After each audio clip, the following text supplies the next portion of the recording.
situate this text as a philosophy of the subject. 19th century philosophy, pretty much, which culminated in positivism, neo-Kantianism, etc., had really lost a sense of the concrete, if you will, or the concrete human subject, or in Heidegger's language, the Da-sein, right?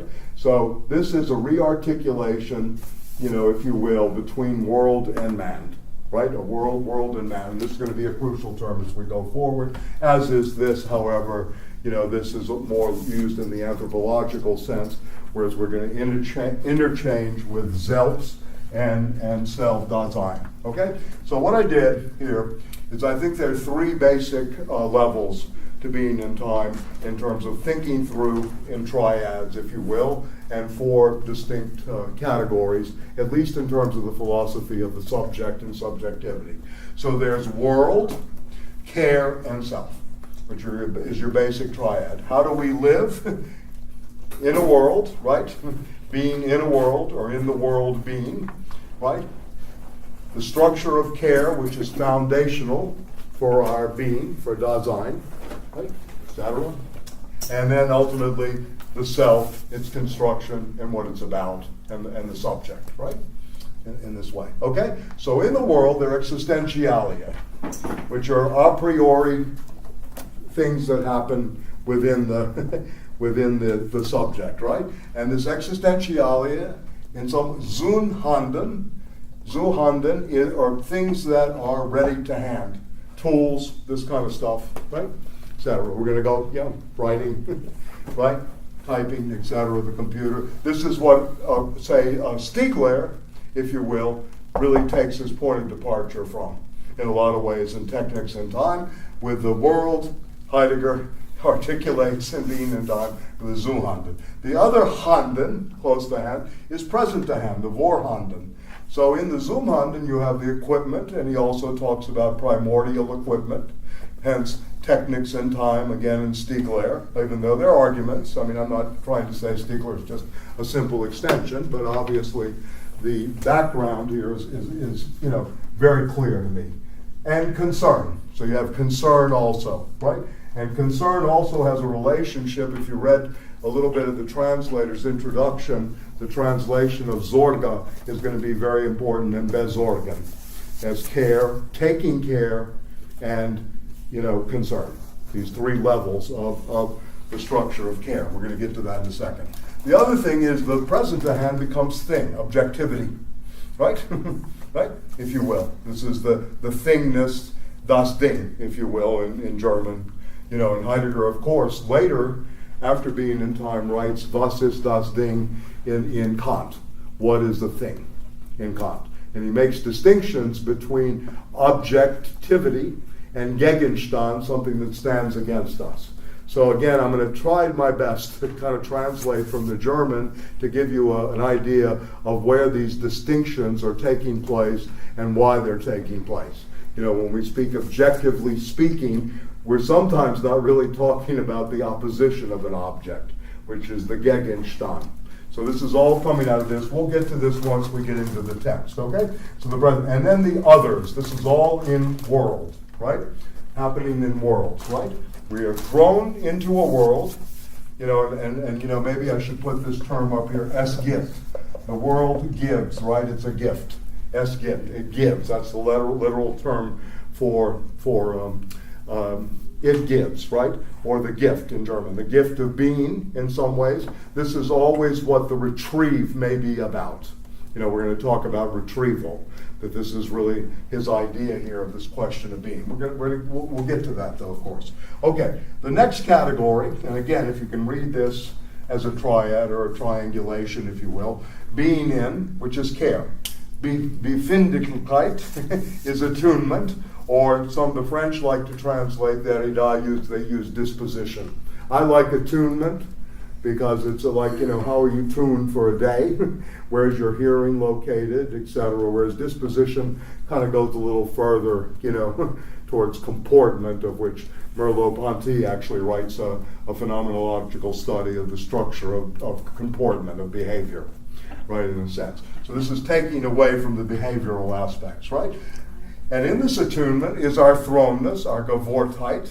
We are thrown into a world, cast into a world, and we're cast into a world within this care of facticity, our own existence, the facticity of our existence, and all the givens and the a priori that are involved there. Also, when we're being in, we have something operating what he calls interpretation.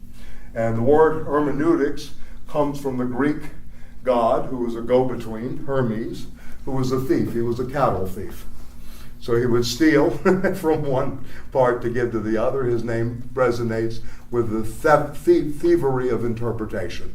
That interpretation is in itself a kind of theft. Not a plagiarism, but a theft of an idea, taking and working with it. And to give you an example of how this played out in codes, Norman O. Brown, the famous classicist who was at the University of California, Santa Cruz, wrote his first book called Hermes the Thief, which was based on his time in the Office of Strategic Services, in which he's basically decoding Nazi use of Greek and Roman terms. So he has this real ability. But hermeneutics comes from this, the art of thievery, and we're going to go more over this. It actually becomes a 19th century discipline with Friedrich Schleiermacher is the first to use it, right? As our resident hermeneut knows here, Lee. Right, okay. So, and we'll talk about some of the battles of interpretation. If you're really interested in hermeneutics, and I'm going to talk a little bit about that alongside deconstruction, alongside of other, methodologies that are working today, archaeology of the subject, Foucault, etc.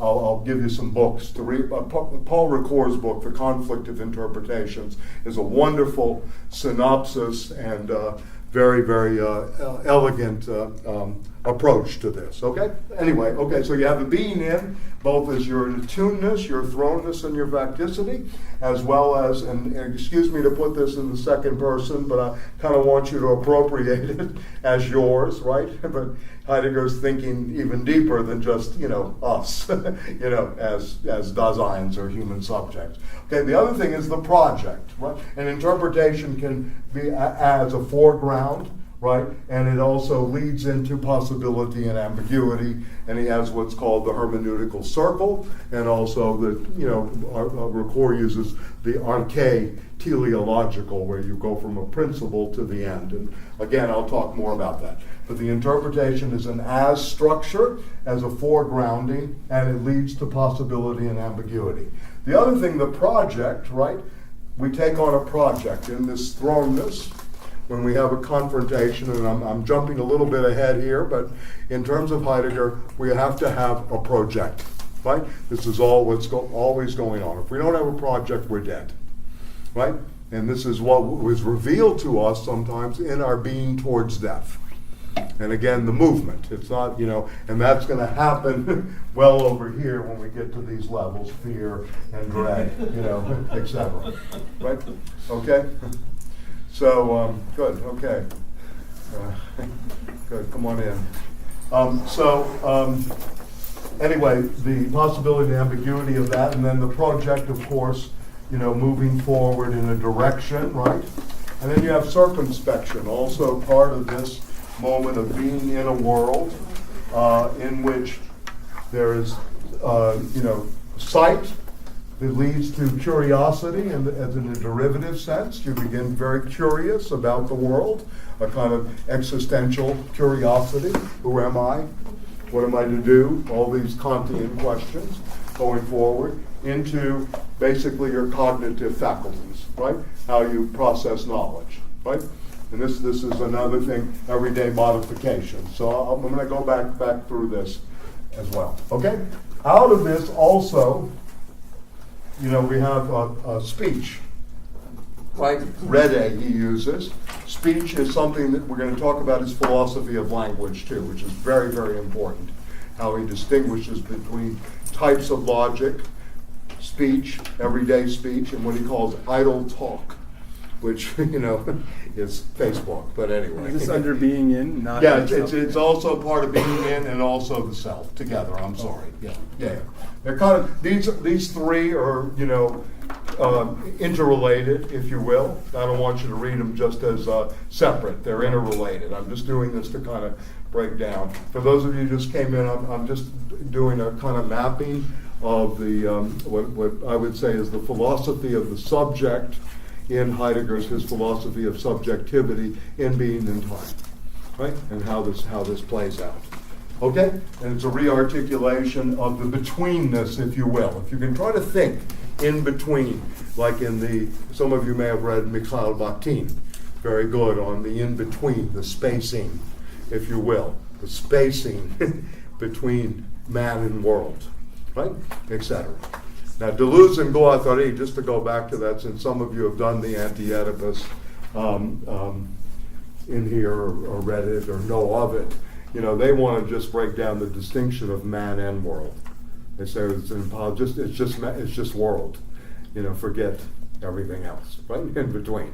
So they're playing on this Heidegger world and man and just saying, this is not a necessary conjunction anymore. The fusion's taken place. For Heidegger, there still is that conjunction and this betweenness. So Deleuze and Guattari, in their, study of schizophrenia, in the Laborde clinics in the 1960s and early 1970s, basically break down the betweenness. This is what they're doing. Okay, let me just go back to this. Okay, so self is the other to read as self, and this is also in existence. Uncovering is happening in speech, disclosiveness, language, right? And then you can basically in the self have inauthenticity. I misspelled this. Inauthenticity, which becomes a big word for him, authenticity and inauthenticity, and fleeing. The self flees in the face of anxiety, covers up, right? He goes through this often. This is where the existential analytic is very important to all of this. That before dread, before angst, anxiety, which reveals nothing, anxiety, fear always has an object. I want you to realize this in German. Anxiety, the object is nothing and nothingness. That's why it's very hard to pinpoint in some ways, Is this I'm feeling anxious. Yeah, the disclosiveness would be between both, yes. The existence, disclosiveness of existence can happen in fleeing from one's authenticity and acting inauthentically. The authenticity is the ability to confront or face that nothingness, right? And to face it. So this leads into, in some ways, the inauthenticity into idle talk, right? If it's overcome, sometimes there's an assertive logic, which becomes communication. But Heidegger makes some distinctions, and I don't want you to read this only literally, because we're going to see a lot of gray areas in here. The assertion sometimes is not favorably looked upon as getting to the truth. It's really more what communication studies and cybernetics does. It works with an esoteric logic. So sometimes this can lead to, quote unquote, propaganda, ideological state apparatuses, and these kind of things, right? And this is very important. If those of you that know some Althusser, ISA, a lot of this is rethought through some of these categories that Heidegger is doing. Although in Heidegger's case, the idle talk, was liberal democracy. What we have, so to speak. Neoliberal democracy. In his case, liberal democracy. That was one of its characteristics. And I want you to realize, too, and I'm going to talk a little bit more about this. Let me just go through a couple of other things.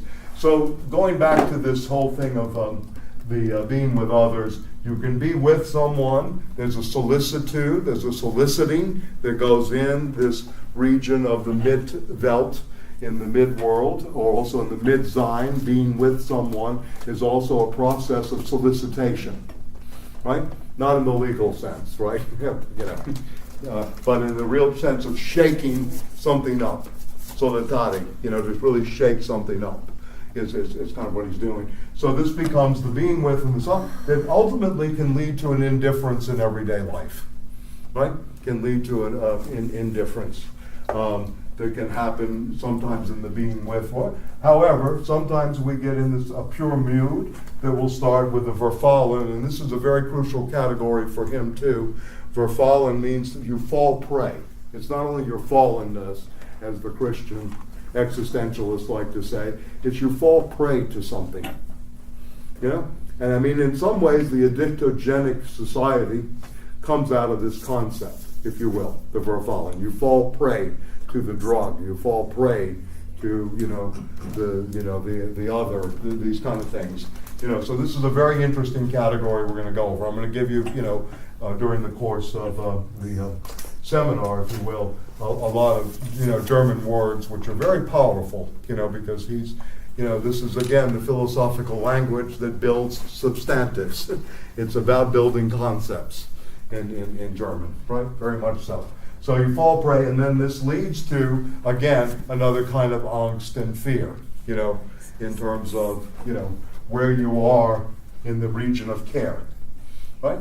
So you have this, thrownness, facticity, pure mood sometimes that just takes over, in a sense, leads to the verfallen. So you're always looking at the fallen, being, if you will, right?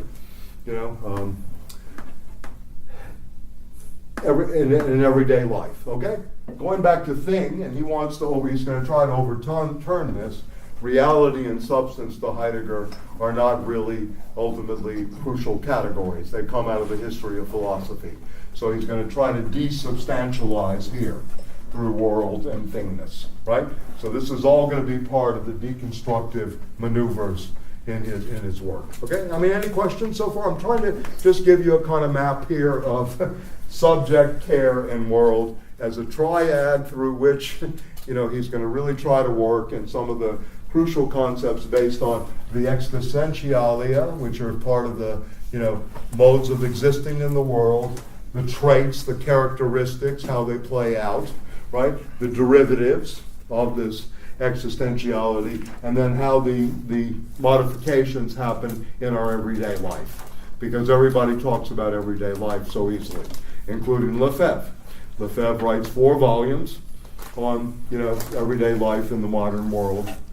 So he begins and Lefebvre begins this 1947, 1961, 1973, and then another one 1981. So there's 4 volumes to Lefebvre's Everyday Life series, but a lot of this is taken from Heidegger's emphasis upon the everyday again, and that we really are beginning here. We're always already beginning here, right? In the everyday. This is the starting point, if you will, for this philosophy, because all he completes in being and time, and the reason I put this up here, rearticulation between world and man, and as a philosophy of subjectivity, is because this is ultimately a philosophy, of the existential analytic. The analytic of existentialism, okay? So anyway, any questions so far? I mean, is this legible or intelligible to you? Yeah, Tom, yeah. Going out from project, I can't see. Projects are just direction, I'm sorry. Direction? Direction. Above it where you have possibility and ambiguity. That's also part of the foreground of the project, and Foreground. also foreground is also happening in the interpretation. So in interpretation you have both possibility and ambiguity. And one thing we want to remember on the left, that this is always already what Heidegger is always trying to think. Possibility is higher than actuality. This is the Kantian, real predicate that he wants to think all the time. I'm going to put that up there. This is Kant's thesis on being, of which he does a long, explication of, is higher than possibility. Possibility is higher than what? Actuality. Yeah, I'm sorry. Possibility is higher than actuality. My apologies. Actuality, right. Always higher. So possibility is always already there. When a Che Guevara says, we believe in the impossible, right? Etc. He's speaking Kant in some ways, right? And Kant, of course, writes this, during the time of the French Revolution. Right? In a way. Yeah. I mean, he does. He actually writes it. The thesis is on being. Okay, so anyway, so how you come to cognition through, ultimately through the self and care. How do you come to know? Through care. And, so this is rational categories here in some ways that are going on. At the same time, he wants to keep, and this is not psychology, these are questions of existing in the world. It's not a question of studies of the psyche as structure or whatever. Of course, this became a movement around Medard Boss, Ludwig Binswanger, among others, Rollo May in the United States, called Da-sein analysis, which was a complement to psychoanalysis. So this became a therapeutic moment, which was very indebted to Heidegger. And the main person was Medard Boss, who actually analyzed Heidegger on skiing sessions while on the ski slopes. Yeah, I mean, true story, yeah. So, design analysis, right? Okay? Good. Any questions? I mean, again, this is just a map. It's just a map to kind of guide us at times through it. If you can think, subject, care, and world in triads, you begin to see, how he's kind of developing what we call the existential analytic. How do we do this? And, care is at the base of all of this. I mean, we're going to see it in the text, about the fourth or fifth session, but care is at the bottom of, the fundamentals for being in the world and being with others. Absolutely fundamental. You have a question? Yeah. Yeah, I'd love to know your thinking, like how you came to this turn to Heidegger based on everything we've done. Why I decided to do this? People asked me to do it. I was solicited. He's asking a deeper question. That's all I'm going to say. No, I think this is a very important text for anybody's education. To me, it's again the fundamental work of philosophy for the 20th century. I mean, so much plays off of it. I can talk about, many of the criticisms and, of course, the equations with National Socialism and, the Nazi regime and the Third Reich and what that may have been about. But all to say, to me, this remains the crucial philosophical work of the 20th century, even though it's unfinished. He does not complete this. He does not complete the proposal. This is only, like I said, and the reason I mapped this out is we really only have the existential analytic.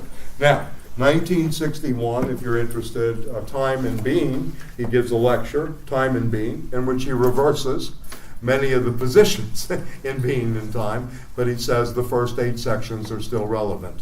Also, Letter in Humanism, 1947, and alongside of this, the 1927 lectures on the basic concepts or ground problems, the Grundproblem of phenomenology, which you have the handout of the introduction to. This is crucial for Heidegger. And then the second part that he does not flesh out is fleshed out in the 61 lectures, and also in a book called Kant and the Problem of Metaphysics, which were lectures he gave on Kant in 1929. So this is someone that, we have over 100 volumes at least. Of course, we in America are funny. We do Herman and the Hermits. Well, Heidegger's son is named Hermann Heidegger. So Hermann Heidegger has protected all of his lectures and is the one who's released them and actually gave the Black Notebooks up, which was the latest controversy in the history of Heidegger's problems with the Third Reich, etc. By the way, he was elected rector. He was given the slot 1933 of the German University. He had a rectoral address. That year, but he resigned, that year because he did not like the way the regime was going. His classes were constantly, attended by, the police, the Gestapo, constantly, including the Nietzsche lectures from 1936 to 1940, and Alfred Rosenberg and Baumler were both present at those lectures and would send back reports. So you have to wonder too, sometimes Heidegger is coding stuff to avoid, the Nazi censors, right? So, but I can go into that in a way.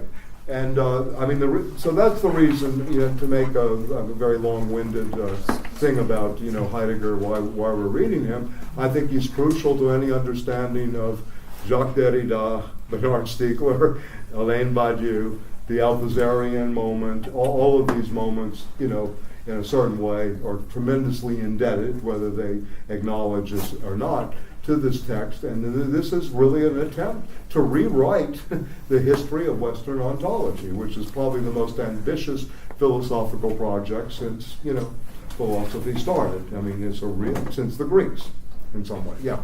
It's also Yeah. Steve Bannon also quotes him considerably. Who's that? Heidegger? Heidegger, yeah. Oh, that's good. That's good. Yeah. He quotes Marx and Lenin too. Yes, he does. Yes. But Heidegger is Yeah, well, Steve Bannon's, he's got a Rolodex ready for every little situation for the uneducated and unwashed in the United States. Yes. No, I know. my reason is because of Yeah. the engagement of the ideas that he has taken it that way. Yes. Well, again, let me point out. Does everyone have this? I mean, I can erase it because I'll probably put up. You don't have. You're going to take a picture? Come take a picture. Yeah. Okay. I'll wait for the picture taking. Heidegger is totally against picture taking and thinking, especially picture thinking.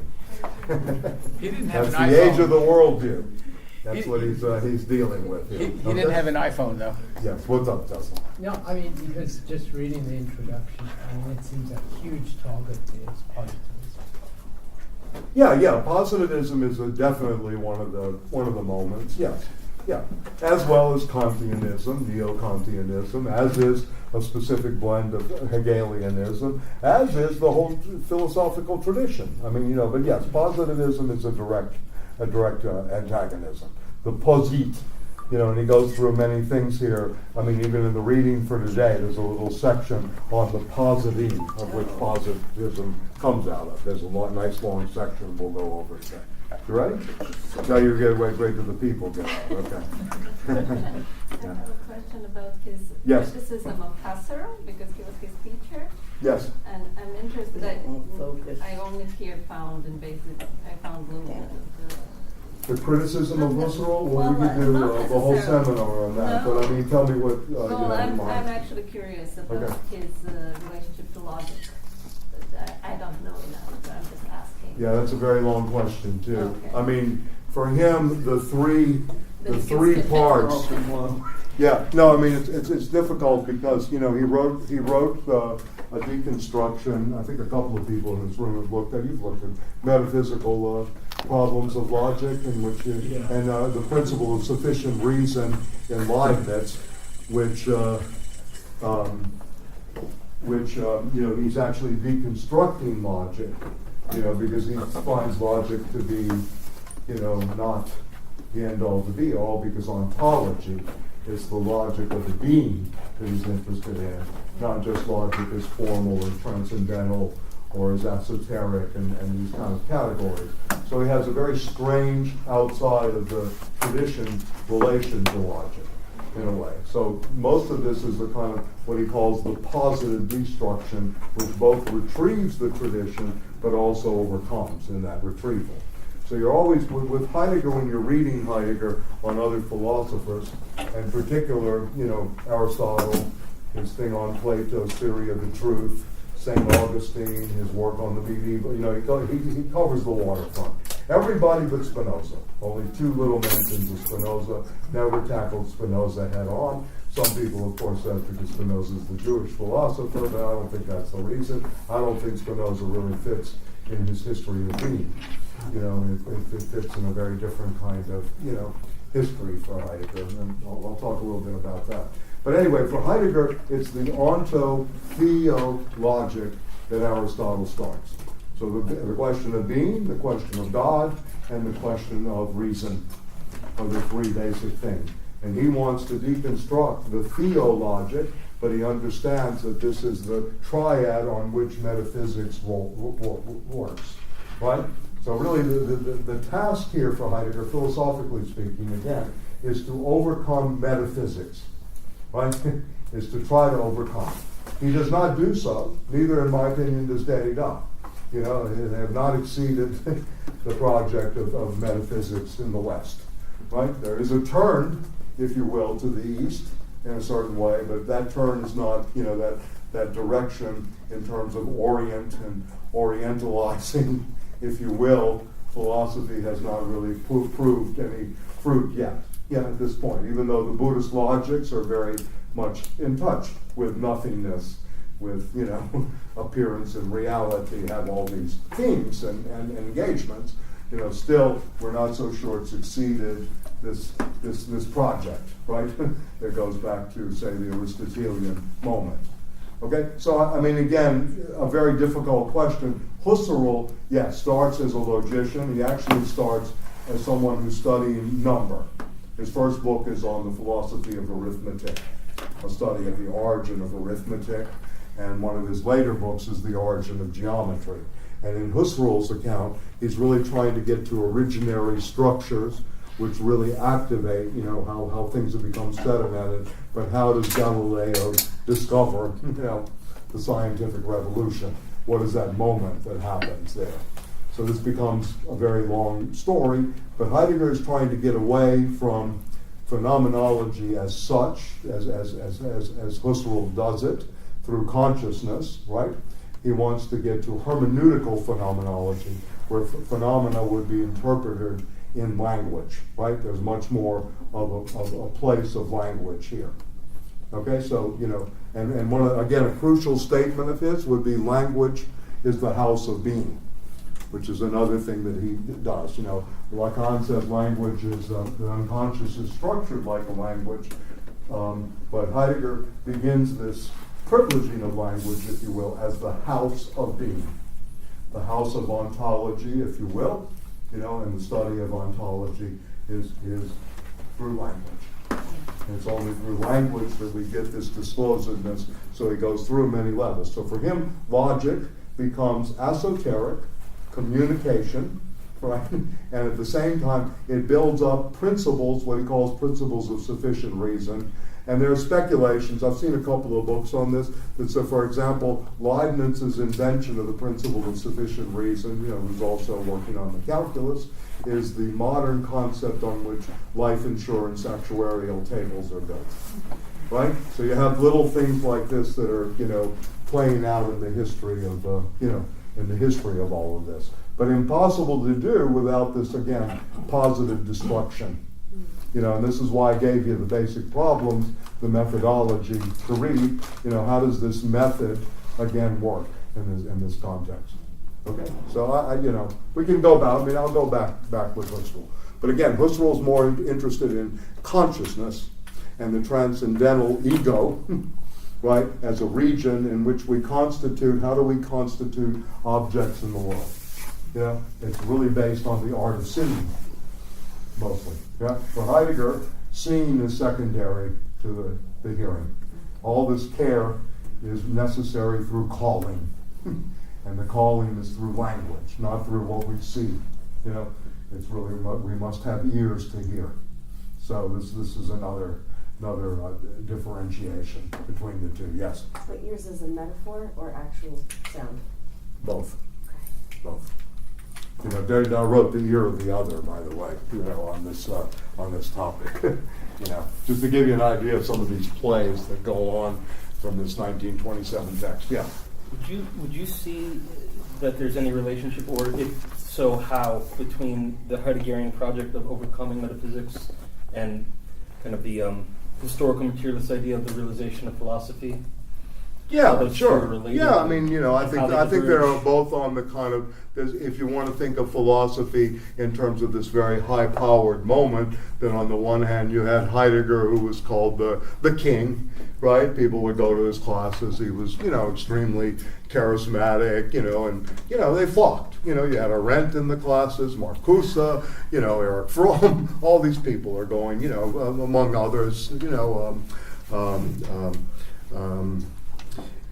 And over the years, including Gadamer, another pupil of Heidegger's later, etc. And at the same time, you have Adorno and Horkheimer forming the Frankfurt Institute, who really come out of maybe a similar kind of situation, right? They want to reground, the philosophy of existence, if you will, and do so really through a kind of negative dialectic. Instead of a phenomenological approach, they want to push the dialectic to extremes, right? In such a way, and they're not really interested so much as Heidegger is in the Heideggerian schools, or even the Derridians for that matter, to retrieve philosophy, right? In a way, they're building towards that moment of the moment of philosophy will pass when it becomes realized, Yeah. So for him. But although, Adorno's phrase, no poetry after Auschwitz, Heidegger says there's no philosophy after Auschwitz either, only thinking. So that's another thing. He goes well beyond, this little excursus here. And I want people, we got to keep this in mind. I'm going to try to do as much, prospective, retrospective reading here between, what some people call Heidegger 1 and 2, or I can call Heidegger the turn, right? The turn is an important term as well, the turn, the Kehre, right? And this is the 1947 letter on humanism essay, where he turns from his earlier positions. He's never a humanist, in my opinion. This never comes up at all with him. And if Bruno Gulli comes, we can have a good argument in class. When was the turn? The turn 1947, after the war. Some people read it as an apologia. It's his apology, like Socrates. I'm not guilty, but I'm really guilty. And this is how some people read Heidegger's 1947 letter on humanism. And then after that, he studies, he's still lecturing pre-Socratics and stuff, but he gives pieces on art, the origin of the work of art, the, art and space, time and being, the lecture. These are mostly lectures because he's part of the denazification. He's not allowed to teach. Probably the greatest teacher, in terms of at least taking apart a book of philosophy, is not allowed to teach in Germany after the war. Very, very sad, And Adorno goes back and teaches. Horkheimer does not go back and teach, right? And Marcuse stays in the States. Fromm stays in the States. Neumann stays in the States. Lowenthal, all these guys are pretty much stay here, right? Yeah, in a way. But they're coming out of the same moment. They're really this attack on the neo-Kantians, right? The kind of philosophy becoming very abstract, getting away from everyday experience, right? In a sense, right? I mean, Heidegger never did, culture to him was secondary. This is what was primary, was this, at least at that time, moral care and self, right? Culture's derivative. It's part of the derivative existentialities, right? And again, to go back to show you, I mean, this is very subversive stuff. Whether it's subversive conservatively or radically is another story about the imagination. But basically what he's doing is he's breaking down the disciplines completely. It's very much about, these are all regional ontologies, right? History is secondary, right? Etc. So this is a debate that we can talk about later. It's a good question because it opens up what is Heidegger's version of historicality versus historical materialism. The Goldman book on Lukacs and Heidegger, where he compares. This is I'll bring that book in. I have Lucien Goldman was a pupil of Georgi Lukács, who ended up in Who compares Paris. totality and being as Right. two kind of terms that are trying to get at the same Right, problem. right. I can't read that. Could you tell us? Lucien Goldman, like Mr. Goldman. book. The book is Lukács and Heidegger. Towards a new philosophy. Yeah, towards a new philosophy, right. Yeah, it's just Lukács and Heidegger in France, in French, but anyway. Yeah, we the Americans need a new philosophy. Right. So anyway, he takes up categories such as Tom was saying, totality, facticity, and objectivity, right? etc. See, again, objectivity is very interesting. We're going to get to this because this is in Being and Time. Again, just a map here, right? It's kind of like these are some of the streets we'll cross, right? The present to hand as objectivity, right? And objectivating, objectivity, etc. And the Marxists, some of the good Marxists, Jean-Marie Vincent, very good book on alienation and, taking his point of departure, kind of as a left Heideggerian. Kostas Axelos, another one who actually is trying to think through things. He's trying to think through. His first book, Alienation, Praxis, and Techne, is very, very much, the first book in English. Now Future Marx. Is it Future Marx is the name of the book? Future Marx, right?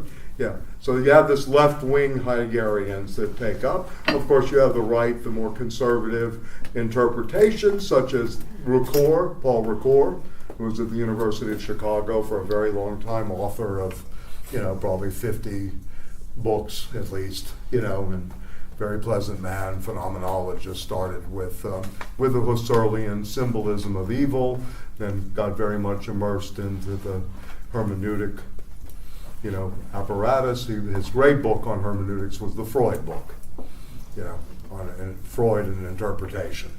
And then Gadamer, of course, Truth and Method, philosophical hermeneutics, right, the beginning of philosophy. So Gadamer was really the representative that a lot of people, so Babette Babbage, for example, who's in Fordham now, studied with Gadamer a little bit. This was always the big thing for the Heideggerians.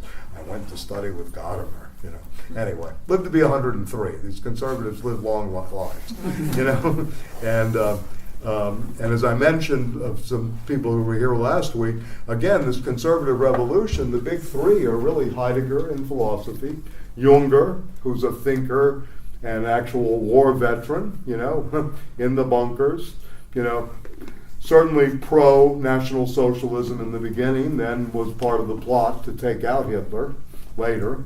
And then, of course, Carl Schmitt, the legal jurist.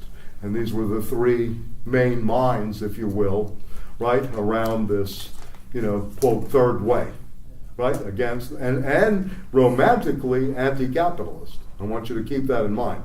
They shared that with the Marxists of the period. There was this anti-capitalism. Which way it would go is another story. Because they hated, as much anti-capitalism, they hated, liberal democracy, too. Why do you use the word romantically? Well, because that's when the anti-capitalist started. It was called romantic anti-capitalism. It kind of came out of German Romanticism and the reaction. Marx is a product of German Romanticism, like it or not. I mean, at least the early Marxists. Yeah, it's a product of that. So, anyway, I think, it's important to see this is something that has been, still active. You mentioned Steve Bannon. You mentioned people. I remember in the 80s when Reagan is first elected, at least in my own history, where people started to really read Heidegger in the American universities. Mm-hmm. Right? It's kind of interesting that Heidegger came in. Heidegger had no currency here really in the 60s except in selected places. And it really wasn't until Richard Rorty wrote the book what is it called? Consequences of Pragmatism, right? Did Heidegger start to be taken seriously? And When was that? And a text called Overcoming the Tradition, late 70s, middle to late 70s, about 77, 78. So there's a history of Heidegger reception, You can bring another chair in if you need. Is it okay to bring? Yeah, absolutely, of course. Chairs are meant to be taken. Yes, yeah, they have meaning. Yeah, sit. Yeah. And, Yeah, please, yeah. Marcuse's early essays still utilized some of the categories of Heidegger. Yes. He would use Da-sein, for instance, instead of subject in his 1920 essays. Yes, that's right. Yeah. That's right. That was This before he is split really, before he broke, right. He wrote his dissertation under Heidegger on the concept of his, Hegel's Ontology? Yes. Yes, and he also wrote a piece on historical materialism, under Heidegger. He was very interested in the question of historicity, a different way of looking at history. Right? Yeah. See, for Heidegger, and again, this distinction, a lot of these are ontic determinations. He's going to make this distinction, if you will, between the ontological, the study of being, and then the ontic regions, which are beings in the world. So a lot of this that we're looking at is ontic. It's us in the social world, right? The ontology is still a priori that we're not really getting to. That's why he keeps overturning. But the interrogator, if you will, the interrogative, is the Da-sein. You have to start in the everyday interpretation of Da-sein to move forward, right? Yeah. Okay. The two major misreadings, going back to Husserl and of course Sartre, in the post-World War II moment, or even between 1927 till about 1950, were Husserl, who considered this a work of philosophical anthropology, and wrote a book called The Crisis of European Sciences, 1935, where he tried to go back to phenomenology, right, and transcendental phenomenology, to confront Heidegger's what he considered to be a work of philosophical anthropology. There's too much man, right, in philosophy, and not enough consciousness. Secondly, Sartre with the existentialism, the Sartrean existentialism, and the treatment of Da-sein as human reality, and also what he considered a major distortion. Sartre is part of the antagonism in Letter on Humanism in 1947. The piece of Sartre's existentialism, the humanism, is confronted by Heidegger, hence the Letter on Humanism, the long letter, which I think is worth reading and worth studying. Pretty magnificent. And beautiful things about Marx. I brought it with me. Some beautiful passages on Marx in the Letter on Humanism. One of the few places that Heidegger actually engages Marx. Yeah.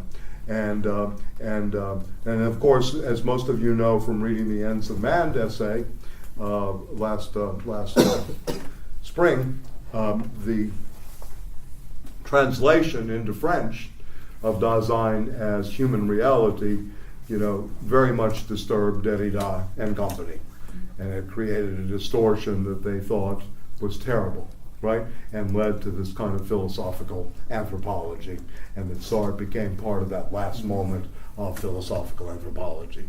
Also, the understanding of nothingness, which is a much longer story. Maybe when we get into Being Towards Death, we can talk about that, but there seems to be, it was not really about being and nothingness. It's really about being as time.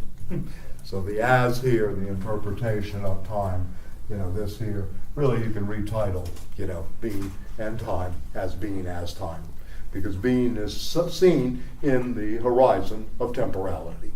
That's Heidegger or Heidegger. Sartre? Heidegger. Heidegger. Sartre never really went into temporality at this level. No. A little bit, but never really. So would you say that Sartre just kind of subjectivized the He Heideggerian subjectivized, if you want to use that kind of language. Yeah. He brought it down. He brought it down to this always, and that's about it, right? That's the level he stayed. Was he took the existential analytic and he tried to turn it into everyday concrete relations with others. His intention was that he thought that Heidegger had the being in the world. Where was the being in the world? Yeah, here. He had this, of course, being in, and a crucial term, prepositionally speaking, in a world. In is crucial here. Like we say into, we say onto. These are two crucial words for Heidegger. One, onto, is ontology in a way. You have a being and an attunement onto something, and then, of course, being in a world, always in a world being. It's very crucial. What Heidegger was criticized for, and what Sartre thought he was fleshing out, is the being with, the Mitsein, the being with, that world. So that's why a chapter in Being and Nothingness, which is written, was written probably 41, published in 43. Being and Nothingness has a very long section called Concrete Relations with Others. And out of this was another form, I put Da-sein analysis. Sartre kind of comes up with what he calls existential psychoanalysis, in which, the language of choice and original choice takes over instead of thrownness, facticity, and falling prey. So it's interesting to see these distinctions, because sometimes these anthologies and the way people teach this stuff, they lump everything together. The existentialists, from Soren Kierkegaard to Jean-Paul Sartre. Well, they're not all the same, and they have very different approaches to, not only, and Sartre titled his book a phenomenological ontology. So to go back to your question about Husserl, he's trying to take both terms, right? The philosophy of consciousness and the philosophy of being, or ontology, together, and do this. But it's a very failed project. I mean, although very good and very honest attempt. I mean, 700 pages of concrete relations with others. And you can see Simon getting the manuscript, crossing out, and he throws it back, and back and forth. Who knows? She wrote a book called, by the way, The Ethics of Ambiguity, when she takes up this problem of possibility and ambiguity. To me, that's the best thing she wrote. I mean, even though she's famous for the second sex, it's a very interesting work on how one acts in situations. Very, very interesting attempt on praxis.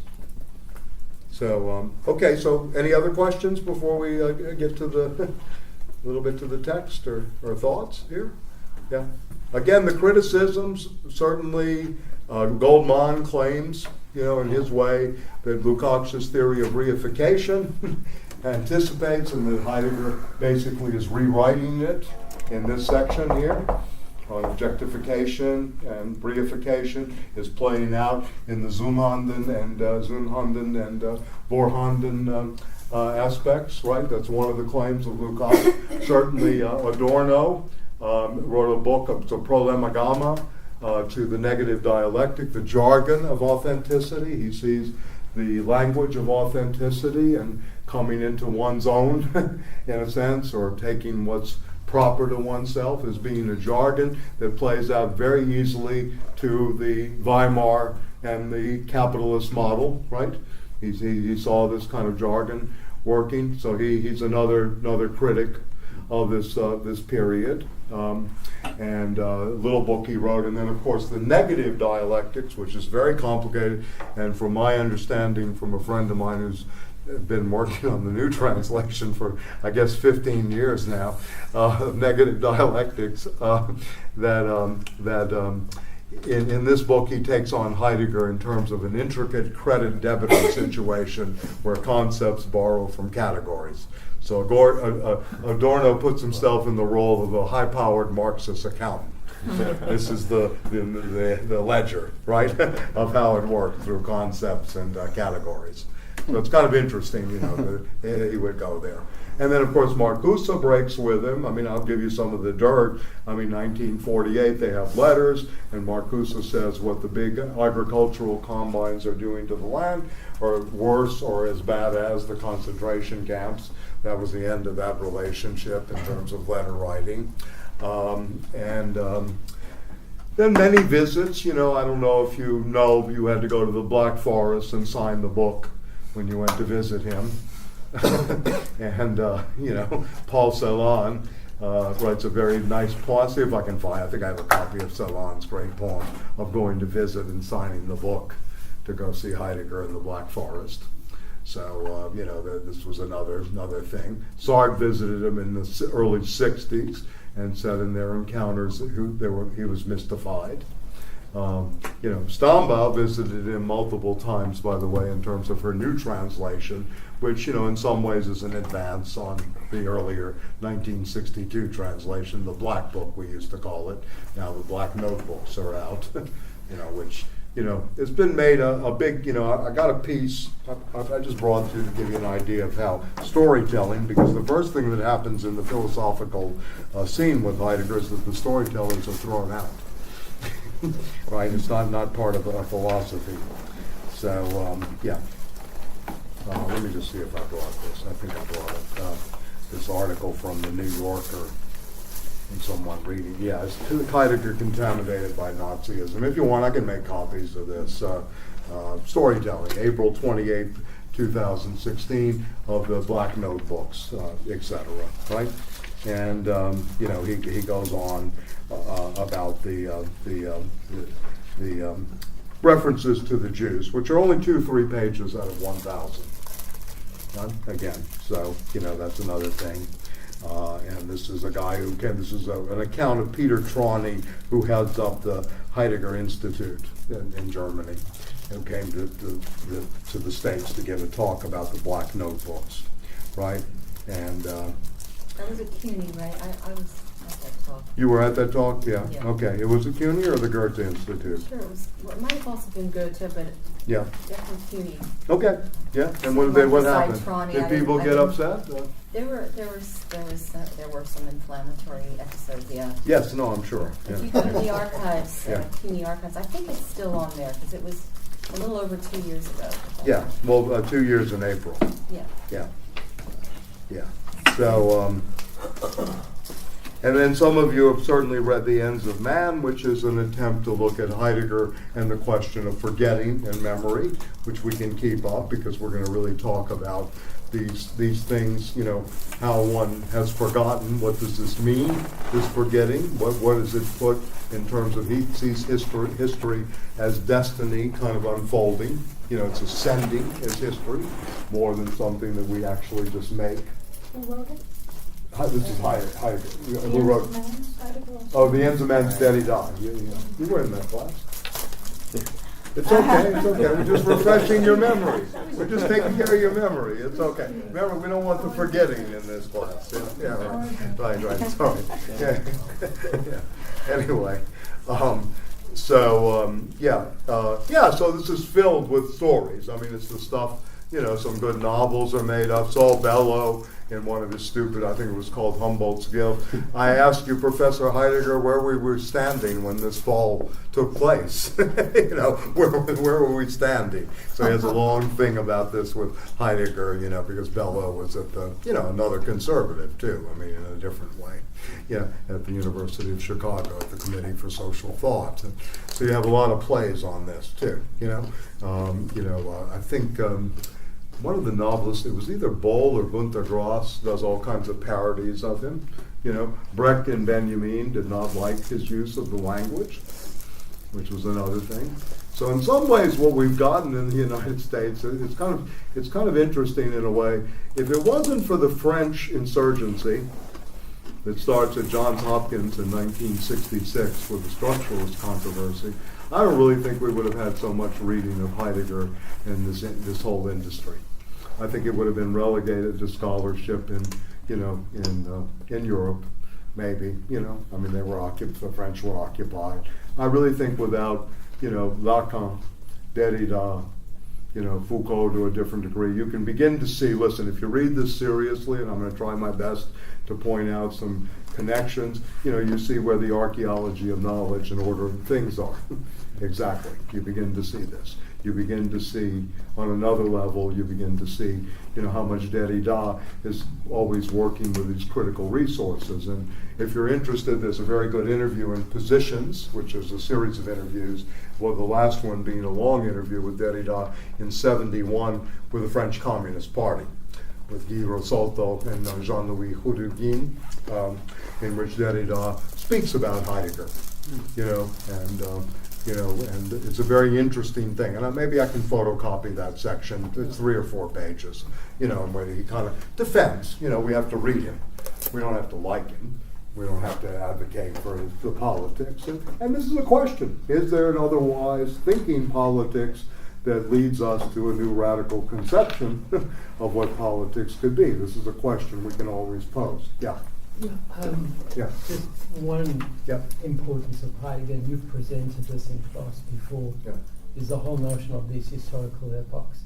And so the idea that, everybody got the picture started, here, I guess, Go this ahead, all I'm started listening. to fall down with Latin and Romans, that that the understanding of being that the early Greek or pre-Socratic, is it pre-Socratic, I guess? Well, look, again, it's not like he's throwing out anybody.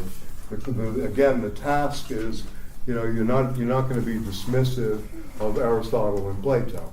It's this positive reappropriation of the tradition that's going on. It's not like you're just saying Plato and Aristotle led us astray. They did, according to Heidegger, right? They led us astray all the way up to Hegel, in a way, in this whole reading. But we have to go back and do this positive, reappropriation of the tradition. So he's doing this. But yes, for him, one of the ways out, if you will, would be this interior dialogue with the pre-Socratic Greek before it's corrupted, and this is a person who studies Greek.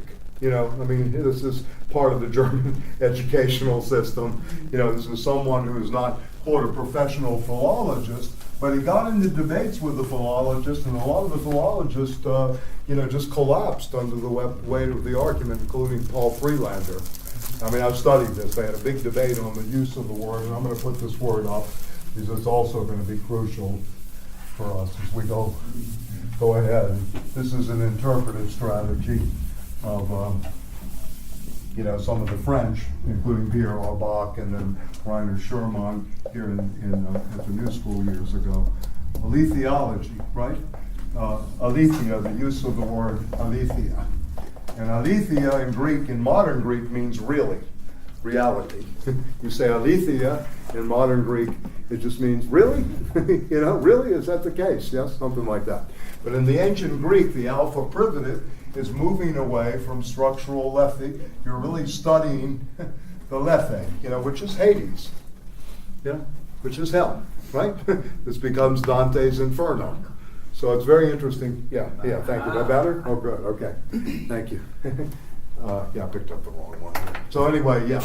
So aletheia means to, basically uncover, disclose, and the hyphens are always important. Uncover, right? Unveil was another one that's been used. So these are some of the terms, the uncovering, the disclosing, the unveiling of the phenomena, right? In order to get back to this question of being.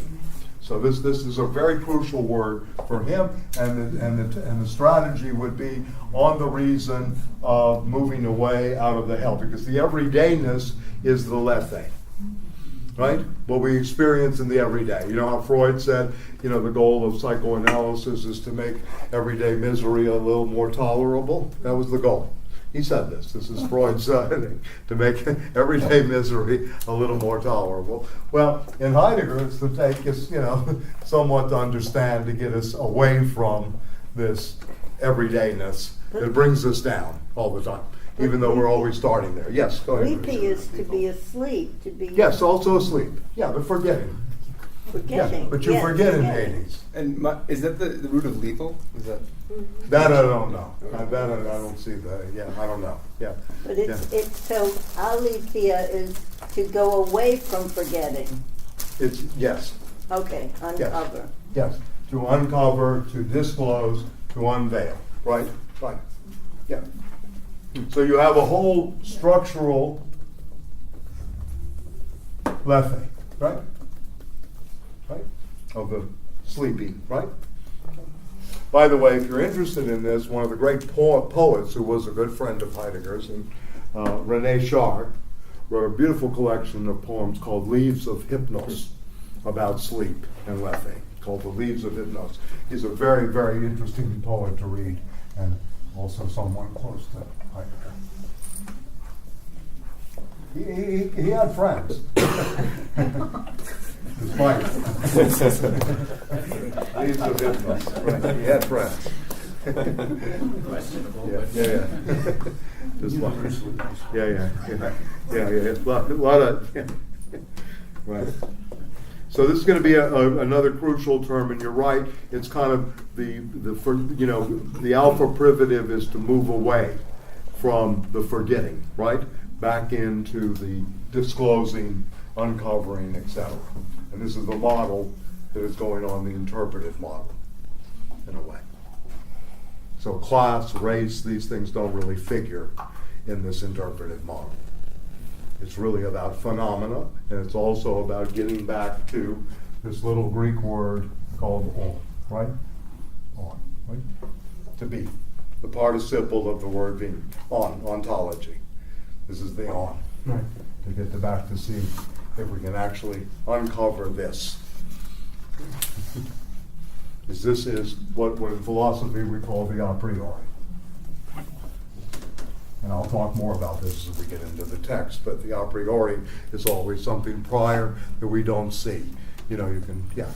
What did he find in the pre-Socratics that Plato and Aristotle didn't give him? I think he was trying to get back to a much more intuitive, much less, structured. Heidegger has no category of reason. He's not interested in reason, and I forgot to mention one of Lukacs' books, Destruction of Reason, takes on Heidegger as being one of the philosophers of irrationalism that begins with Schopenhauer, continues through Kierkegaard, through Nietzsche, up to... The postmodernists. Yes, of course, the postmodernists, everything, this whole group. Yes, indeed, yes. So that is it, but he has no category of reason. So this is another thing that is very interesting in being in time. There is no category of, in Kant you have the sensibility and the understanding, and you have reason, right? You have Vernunft. But in Heidegger there's no category of reason playing out. So one of his followers, students, Dominique Janicot, wrote a book called The Powers of the Rational, in which the reason was fleshed out. What might have happened had Heidegger had a category of reason, which is a return to Aristotle in terms of power and actuality, potentiality and actuality, in some ways. But there's no category of reason in all of this. What are you thinking? Is reason something he put in the ontic realm? Yeah, reason is part of the primordial is ontology, and it's yes, and he doesn't even engage it in terms of his own ontic in a way. Yeah, we're gonna put it there. So yeah. Isn't it? I mean, I remember here, I can't find it, but Yeah. he sort of says Aristotle raises the question of being, but doesn't go anywhere with it. Yes. Yes. And I mean, to recapture this, he thinks it's the island philosophers. I used to raise my hand at the new school. What about the island philosophers when we're reading the contribution? The guy from Jamaica in the class is funny. Yeah, and the islands, yes. You go on, yeah. Anyway, yeah, Heraclitus, Parmenides, which he engages, as Josh knows, Arto. I don't know if any of you have read Introduction to Metaphysics, but it's a beautifully crafted piece, 1935, in which he tries to take on the question of change and permanence, right? Right.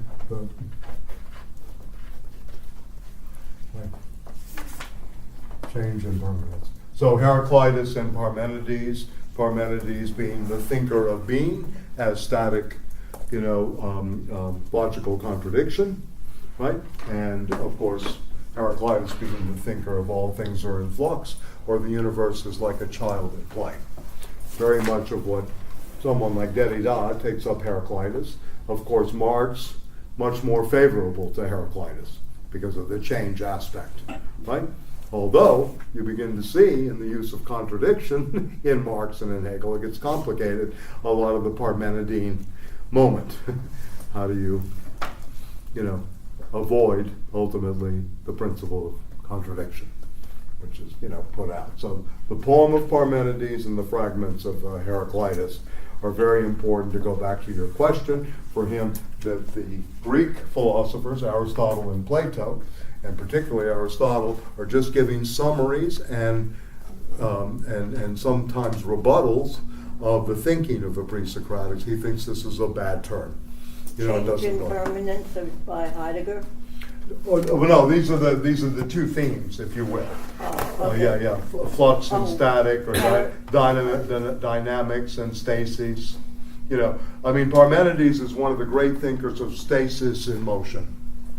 In a sense, and maybe In the book I recommended, Discovery of the Mind by Bruno Snell, kind of engages this. He's another one of these Germans that go back and how mind stuff was, discovered, right, during this period. And discovery, is also another uncover, discover too.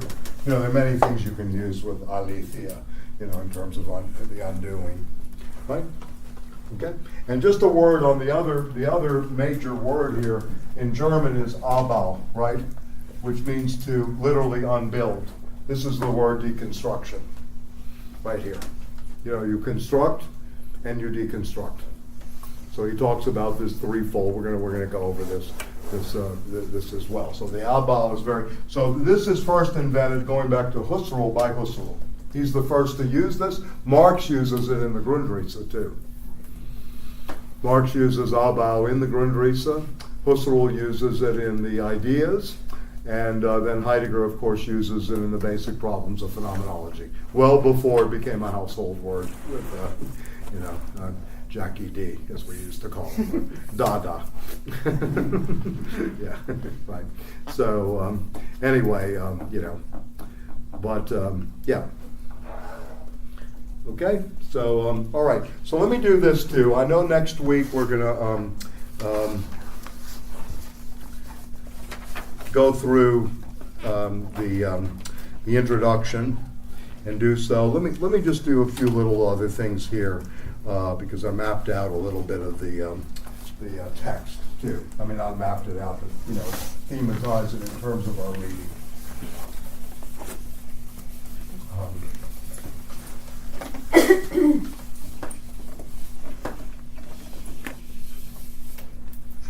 So, first to situate the text, one as a philosophy of the subject, right? So let's call this situating the text, first of all, the first part, right? So as a philosophy, and so you have a map of that, right?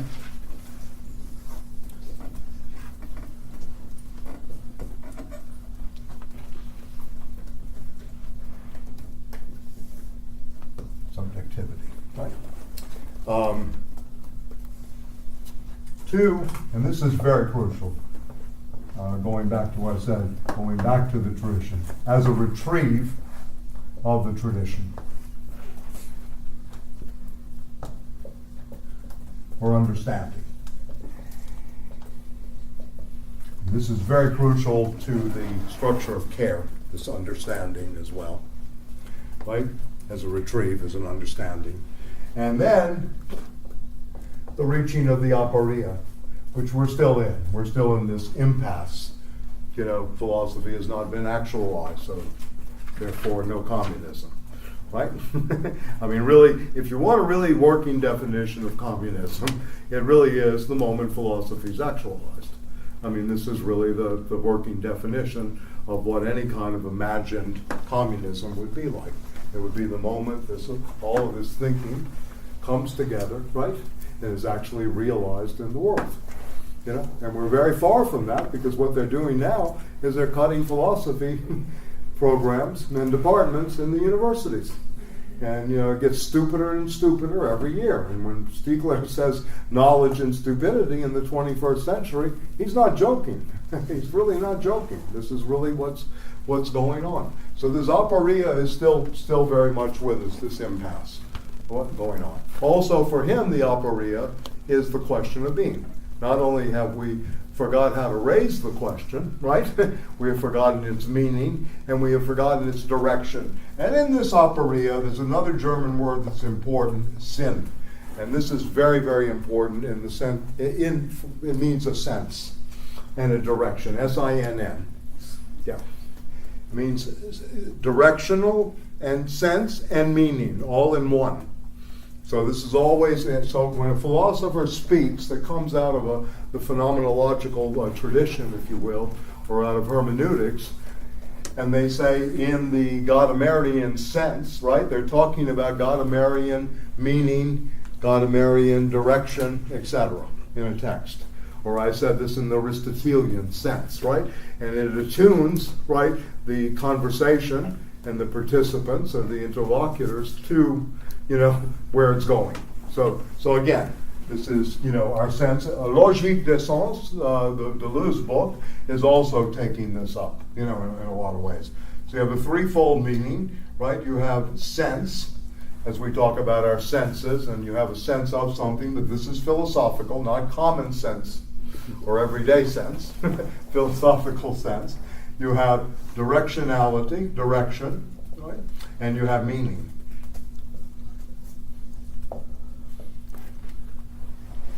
So he'll be making a lot of plays in the text on sein, being, and sein des, right? Beings and beings, right? And Sinn, sense, the sense of being, the sense of beings, right? Etc. So this is a very powerful term for him, you know, and something we don't really use in the English language, and it's not part of common, you know, everyday speech. Anyway, I hope, I hope this is going to help as we go forward. You know, some of these German terms. So these are the three moments, if you will, of situating the text as text. Right? It's in the tradition, if you will, and it wants to reground the subject and subjectivity or Da-sein. You know, concretely. Number one. Number two, it wants to be a retrieve of the tradition of philosophy for understanding, a retrieval as understanding, if you will, right? As well, you know. So you're really retrieving the Aristotelian question of now time, the time of the physics, you know, etc., which is a very powerful section. I was going to mention that today because sometimes reading the last under the horizon of temporality gives you a kind of open-ended sense of where he's trying to go. So there's one strategy of reading the text that could be interesting to us. Okay, so anyway, the retrieval of Bergson's notion of time. You know, he'll go through many people, you know, Kant, of course, the categories, how he overturns those, etc. Right? And then the aporia, which literally means no passage, right? No passage, you know. And, you know, an aporia means you're without porosity, right? Poros is the god of passage, if you will, or the figure of passage in the Greek world. So the aporia means that you're in an impasse. You've gone up against the wall, right? So the impasses, if you will, of historical materialism. You know, how many times do we repeat the thing? And I'm going to go to this term too, since I brought it up. Another term that's crucial, besides aletheia, sin, etc. in German, and this is really crucial because this is part of the retrieval. Wiederholung literally means to retrieve, to haul along. Wiederholung, right, is the German Wiederholung. You know, it means repetition. It's used, by the way, as a category in the four fundamental concepts of psychoanalysis by Lacan. You know, it's one of the four fundamental concepts. The Wiederholung, you have to repeat, remember, and work through a neurosis. Right? So this plays out in Freud, and especially in the Lacanian version of Freud. It means to haul along, literally, right? So you're hauling along. And then, of course, I'm using it in the sense of you retrieve, a retrieval, right? You're retrieving something. You know, and retrieval may be better for our language of the computer. You know, you can retrieve all the time. You know, it may be a more modern term than just to repeat or to, you know, haul along. But the hauling along gives you an idea of that you're carrying this tradition, if you will, you know, that you have to go back and recover. So in a way, this is a massive, and again, to go back to Cecil's opening question, why choose Heidegger at this point, etc. This is a massive overhaul of the entire history of philosophy, what philosophy is, and a massive risk in terms of rewriting the history of ontology. You know, with producing new language that is supposed to get us closer in touch, you know, with not only who we are, but, you know, where we're going. Yes. Yeah. Is this notion of retrieve similar to memory in a sense? I think it's more of a kind of, I think it's closer to the Freudian notion of you work through the dar Arbeit, Arbeiten, you work through a neurosis, right? You're working through something here always, right? In a way. Memory is a tricky thing because you can talk about memory as remembrance, as recollection. You can talk about simple memory. You know, there are many categories to that. So I'm not so sure he doesn't really use it in that sense. However, maybe to go back to Stiegler, the neme, techne, right? Especially the techne, the craft, or the making of memory becomes very important, right? To Heidegger. Yeah. And Neme is the goddess, the muse of memory. The Greeks always had, these, goddesses that kind of, started the movement, like the 27 angels in the Tower of Song in Leonard Cohen, right? In a sense, yeah. So you're saying with the aporia, he's sort of trying to create this impasse with regards to... Well, he's facing the impasse, but also beginning to problematize it, which again is a word of his too. When the Althusserians use problematic, this is first used by Heidegger in his book on Kant, the Kant and the Problems of Metaphysics. So it's also a question of how you ask the question, how you frame the question, and he's very good for that, in my opinion. Very, very good. And listen, the aporia, you have to always step aside. I know I've talked about this, but in the Greek world, doxa, which is literally opinion, and there are people who make a living as doxographers. They study opinion. Flaubert wrote a dictionary, the Dictionary of Received Opinions in the 19th century. But the doxa opinion, in opinion, there is, this is juxtaposed to knowledge, to episteme in Plato. So you have this early opposition between the epistemological knowledge and the doxa, the opinion, right? It's playing out. The doxa has, you have two forms. You have a true opinion, which is on the way to knowledge, right? And you have the false opinion, which just is left to fake news, right, if you will, right? right? So in a way, yeah, you begin to see, yeah. I'm waiting for them to call me, Steve Bannon. I need a good job, yeah, $500,000 a year to develop new apparatuses, yeah. Anyway, I'm just kidding. Anyway. So you have this too. So going back to this question of the aporia, right? He is certainly taking on the doxa as well. He needs to clear that out too as well. Yeah. Who juxtaposes? Sorry. Plato. This is our elementary strategy. No. I'm sorry. No, elementary in the positive sense, okay. not in the way that I'm being the kindergarten teacher. Yeah. And elementary in the as an element, right? In Plato's philosophy. Again, look, I can do this really quickly, maybe, because you can see, this whole aletheia at work, because he does this very layered reading of the cave, right? And, I have to do these diagrams sometimes, but, when you're in the cave, just say the allegory of the cave, which is stayed, and allegoria in Greek means the other, the allos, the other story in the marketplace, the agora. So an allegory not only is imparting a moral lesson or something to be learned as a literary strategy or device to be used, but it also is the story that's told in the marketplace, kind of whispered around, right? So this is how they begin this, and this is in the 7th book of the Republic. It's a classic in the history of philosophy, talking about retreat. So you're moving up. And the Platonic notion is the good. You never hear Heidegger use words like the good, right? But in Plato, the Republic, the politics, is the movement from the cave, right, up towards the good, right? And basically what you have here is a divided line, right? And the movement is, let's say this is E, D, C, B, and then A is the good, right? And this is the way we elicit, because what the philosopher wants to do, and a good definition of a philosopher in the Platonic sense is a hunter of forms. You're looking at how forms are made, right? You're not taking anything for granted. How does that form come to be? So, in the cave, you have basically a source of perception.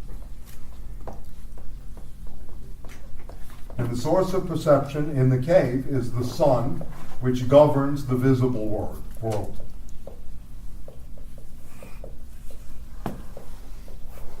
And most of you know the story. The prisoners are tied to each other, right? There's a little bit of firelight on the side. All they can see is their simple reflections in front of them on the cave, right? They're all chained to each other. And one escapes, right? Breaks the chains, right? To use a Marxist metaphor, right? Breaks the chains, goes out into the light of day and sees the sunlight and is blinded by the light, right? But is even blinder when he goes back down because he has to make his way back down to the darkness. And what do the inmates do? They don't kill believe him. him. Yeah, because they don't want to know, right? There's a lesson in here, right? Do the crackers really want to know? Anyway. So the sun governs the visible world. This is the world of the sensible, right? Will we be able to get sensible? So as Whitehead says, all of philosophy is a footnote to Plato.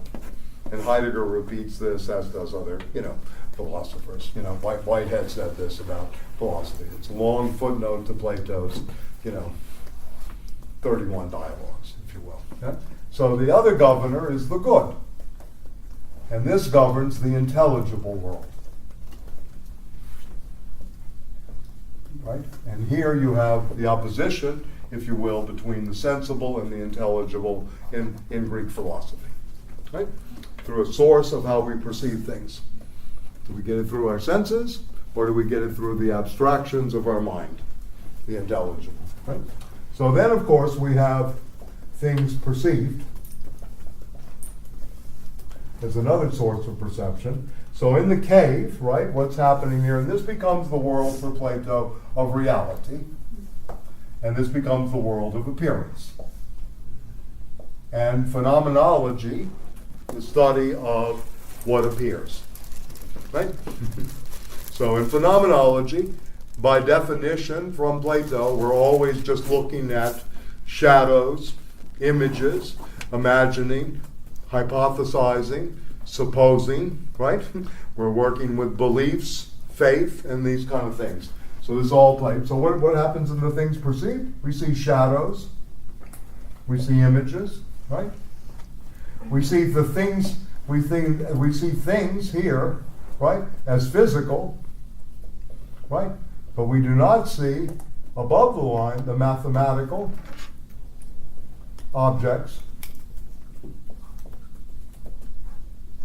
We do not see this, nor do we see ultimately, the reality, if you will, of that mathematic of the numbers, right? Here we use images, the world of the imagination, right? We use the supposition. Here we use basically beliefs. This is how beliefs are created. Faith, superstitions. I'm sorry. Not good with these things. Superstitions, etc., faith, etc. on this line, right? We cross this line, we get into, in Plato, I know Stanley's not going to go into this in depth, but anyway, when he does dialectics, but this is where dialectic is born. When you cross the line, mathematics, etc., what dialectic gives you is the ability to reason abstractly, right, through the world of the intelligible. This is where reason, logos, takes hold, right? Dialectic, reason, right? Etc. And the only ones that can do dialectics are the philosophers, the philosopher kings, because they can issue forms because they understand, how this is working all the time, right? So here, the things perceived here, reality, the forms, beauty, the truth, right, etc. Many classical things. Justice. What is justice as an abstract question? The entire question of the Republic. Foundational question in terms of the Republic. Right? What is justice? What is beauty? The fundamental question of, if you will, aesthetics, although aesthetics starts out as a theory of sense perception. It does not become beauty, sublime, and ugly until Kant's critique of judgment, or Baumgarten, really, in the 18th century. Before that, it was always a study of how we perceive by the senses. That's what aesthetics meant. Aesthesis, right? Aesthesis. So you have this. So you have the sources, the things perceived, the perception itself, right? And then you have classes, how you classify this. And down here, this is where the world of doxa opinion is, and this is the world of knowledge.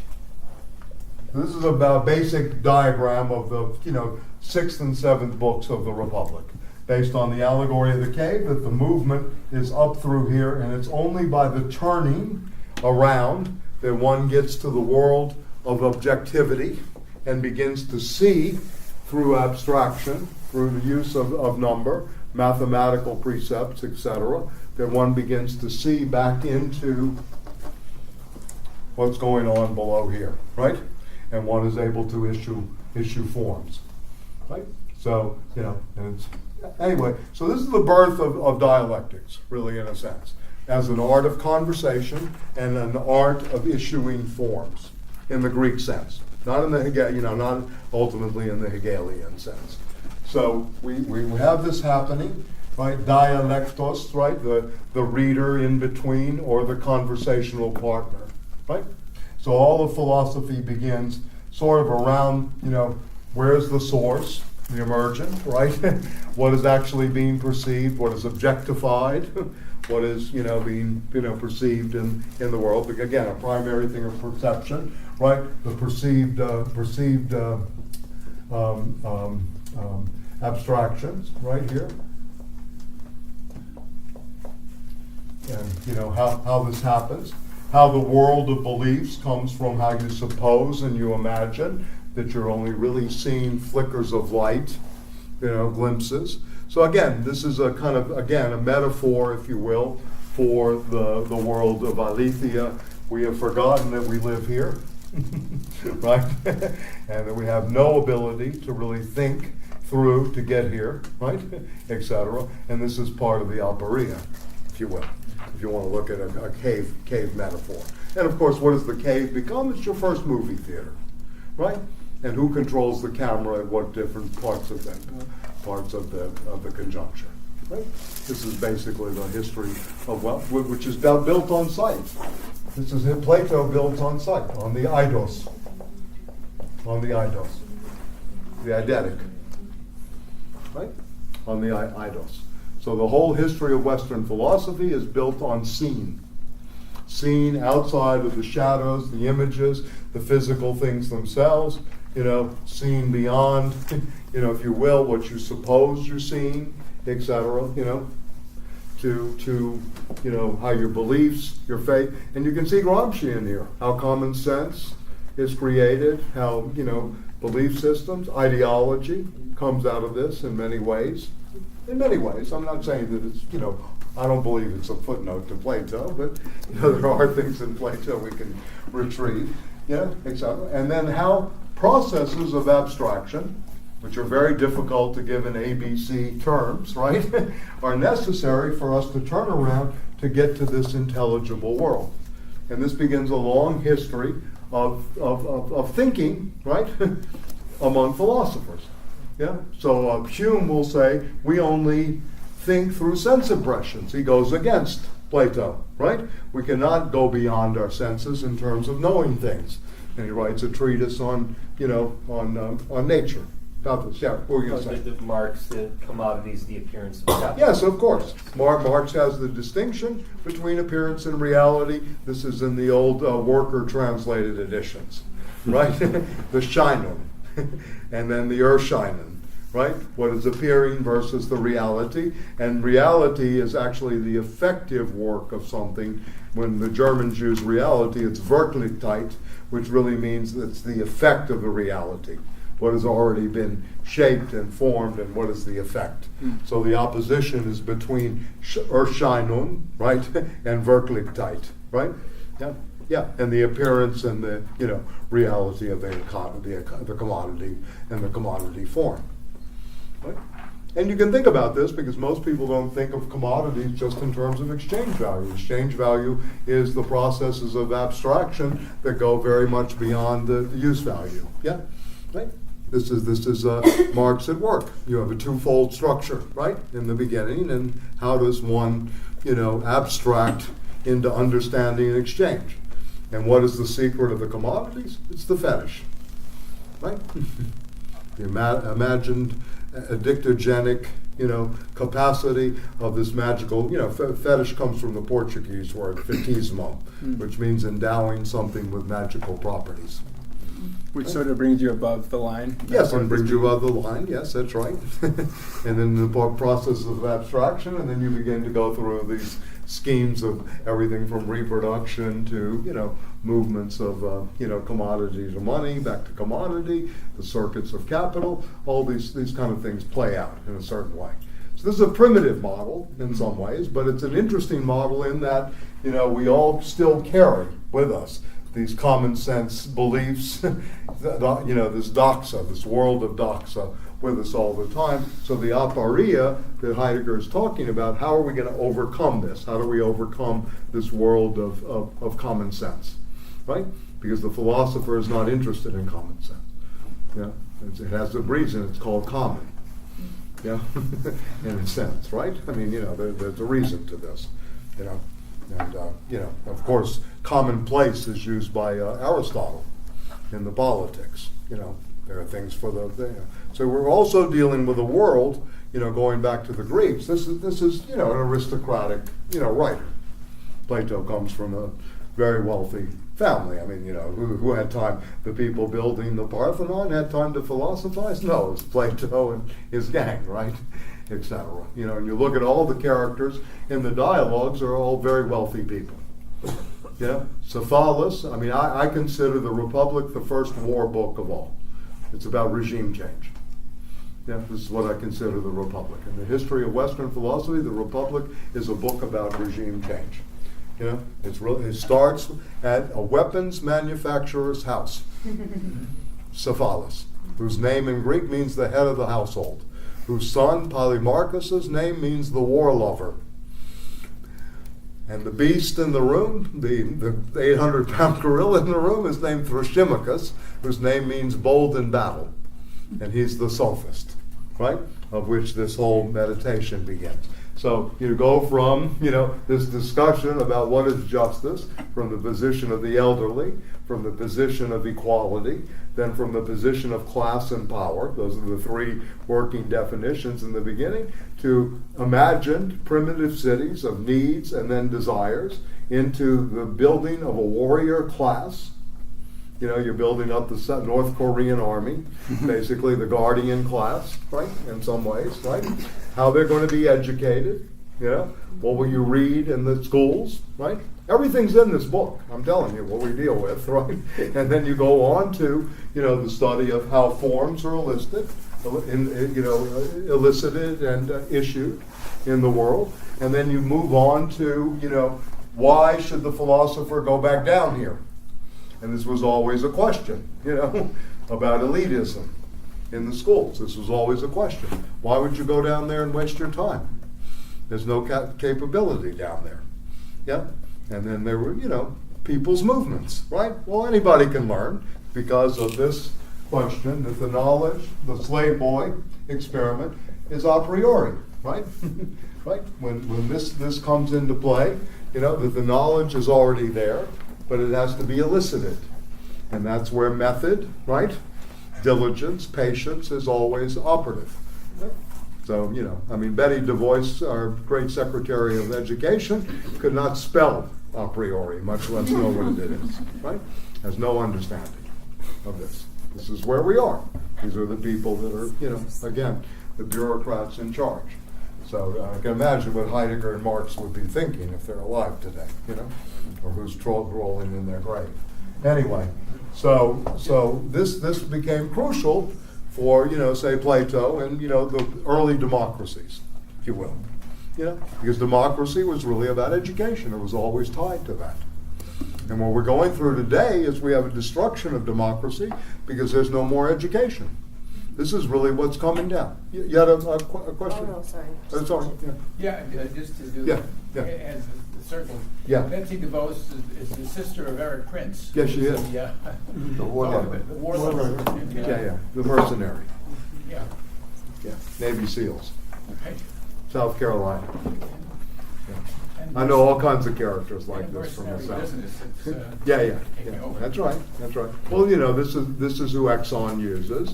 I'm sure Tillerson knows, the Prince family very well because Exxon uses all kinds of mercenary armies. They have their own in the Middle East. So there are all kinds of internal connections that have not been put out at this point for, public consumption, at this point in terms of this capital, right? You know what the most hit on word was this week? Moron. on the internet. Yeah, go ahead. I'm just wondering. Yeah, I was just going to say something perverse. I'm sorry. It's all right. Perversion is Lacan thought it's the story of the father, right? Bad version.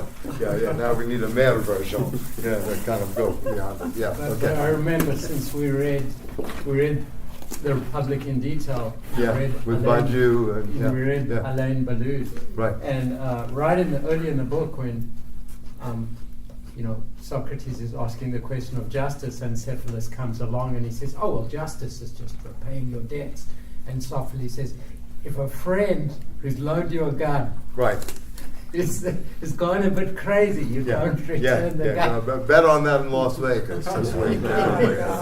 Right, another one, another story, another horror story we have. Yeah, I figure this guy's got agency training. Too much detail, too much attention to detail. I doubt he's self-taught on this. He's got to have some kind of background. Plus the money transfers. It just fits too much in terms of CIA or FBI training. I mean, it's just too close to all these elements to be, just another lone wolf, another pathological character who was genetic because the father was a pathological bank robber back in the day. Oh no, he's just an angry man. Oh, another angry white man. That's Harriet. Harriet Fraud wrote me an email. Another castrated white male. Well, believe what they tell you. Believe what they tell you. Keep moving. Yes, keep moving. Right. So anyway, I don't know. I hope this, maybe helps in a way because this was, if you will, in the 4th century BCE, the problematic, right, in a certain way. How do you actually turn, the cave into, quote, the world of reality, and what are the politics involved in this overturning, if you will. So Heidegger, instead of saying we're on the divided line, and by the way, he and Junger wrote a piece called On the Line together, in which they studied the Maginot Line. And this is played upon by Deleuze and Guattari in The War Machine, the Nomad Thinking and the War Machine in Mille Plateaux. So that's kind of rewriting of Junger and Heidegger's thinking about the line. Junger wanted to cross the line. Which line? Heidegger says we have to study it. The Maginot Line during the war, right? Heidegger said we have to study it. Junger just wanted to take action. Junger lived to be 103. Massive doses of LSD too. He was a kind of, character. He invented a species. He has a major insectorium, and he actually invented a species of insect. He actually discovered. The French are fascinated with this guy. There's a guy named Julien Hevier who did many interviews with him, and and his novels are not bad. Storm of Steel, The Glass Bees. Unpained. Which one? Unpained. Yeah, his new thing has come out on heroic realism. Another thing of conservative revolution on pain. Yes. How do you build the soldier class? Going back to the guardian class, because this is really about, the Republic's about the guardian class. And then ultimately, what Heidegger goes back to, the 10th book of the Republic is about mimesis and the poets and the philosophers. In the traditional, the 16th book and chapter, 15th and 16th chapters in Bourdieu, because Bourdieu rewrites the ancient 10 books into 16 chapters, right? Although he stays pretty much thematically to the text of Plato. But anyway, the great question, the quarrel between philosophy and poetry, right? It begins, a very long history, in which the poets, because they speak from the position of desire And the appetitive soul must be exercised, or exorcised, or basically ostracized from the city state, because they're dangerous. They stimulate too much, right? And reason doesn't like too much stimulation. So in some ways, Heidegger is much more the poet philosopher by having these categories of reason, right? Right? In some ways, yeah. And this is where he and the Frankfurt School are at completely different ends. I mean, you don't see any connection. They have a connection to the domination of nature. They're very close on this stuff. They're very close in their relationship to 19th century neo-Kantianism, certainly the critique of positivism. All these are close. But when it comes to reason, forget it. Yeah, forget it. I mean, yeah. How would you think about ideology in this framework? Well, the ideology is here. It's happening like crazy. But it presumes to I mean, the entire United States is here, right? I mean, you have nothing but, belief systems, Doesn't it presume to be the rational truth? Now, why would it presume to be rational truth? Ideology? Yeah. I mean, No, ideology is never presumed to be truth. Ideology is a system of representation. Ideology is systemic. Ideology becomes systemic, to the system in terms of, keeping things organized, right, etc. But it's never about reason ultimately. No, it's about the power of shaping maybe some kind of reason that can be palpable to people, but it's not about the truth or reason. I mean, in fact, the opposition is science and ideology in the beginning. Or rationalizing it too. Yes, and then it's very good at rationalizing. It's about bureaucratic reason. Instrumentality. It's about instrumentality, instrumental reason. It's about, these kind of things, but it's not about, reason itself. But when you say Tina, don't See you who? there's an alternative? Aren't you saying because? Tina's an ideology. But it says because this is the truth. This is the best and only system. Well, that's a propositional form, but that's not the truth. Why would it be the truth? When you say, if Tina is put out as a proposition and then it becomes embedded systemically in instrumental reason in everyday life, it's not necessarily the truth. It just keeps going on. Just like, people still believe why use this language of the dreamers? The American dream has been dead for 25, 30 years at least, and in the very least. Right? American dream was a concept of ideology of the 50s. Come back from the war, work hard, you're going to get a house, you'll be able to have a picket white fence, you'll have all this kind of stuff. But all the things that would fit above the line, which is mathematizing. Well, this is an ideology, this is Plato, the world. and mathematics, pure and simple, is not ideology. Yeah. For science, it's it's not. This is not an ideology.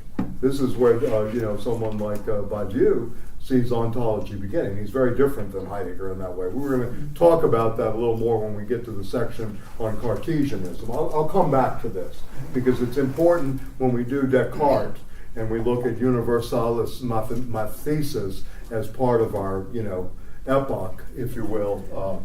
We can talk more about this. But for Plato, this is not ideology, and neither for Bourdieu. Set theory, the Riemann points, the new discoveries in geometry, all these things are not ideology anymore. And the opposition was created between science and ideology. This is really, yeah. But even though they're privileged over, say, the imagination, which is below it. Well, I don't think Plato's. He's not. They're not stupid here. They understand that you need some kind of suppositions and imagination using. He's just saying this is where people are living all the time.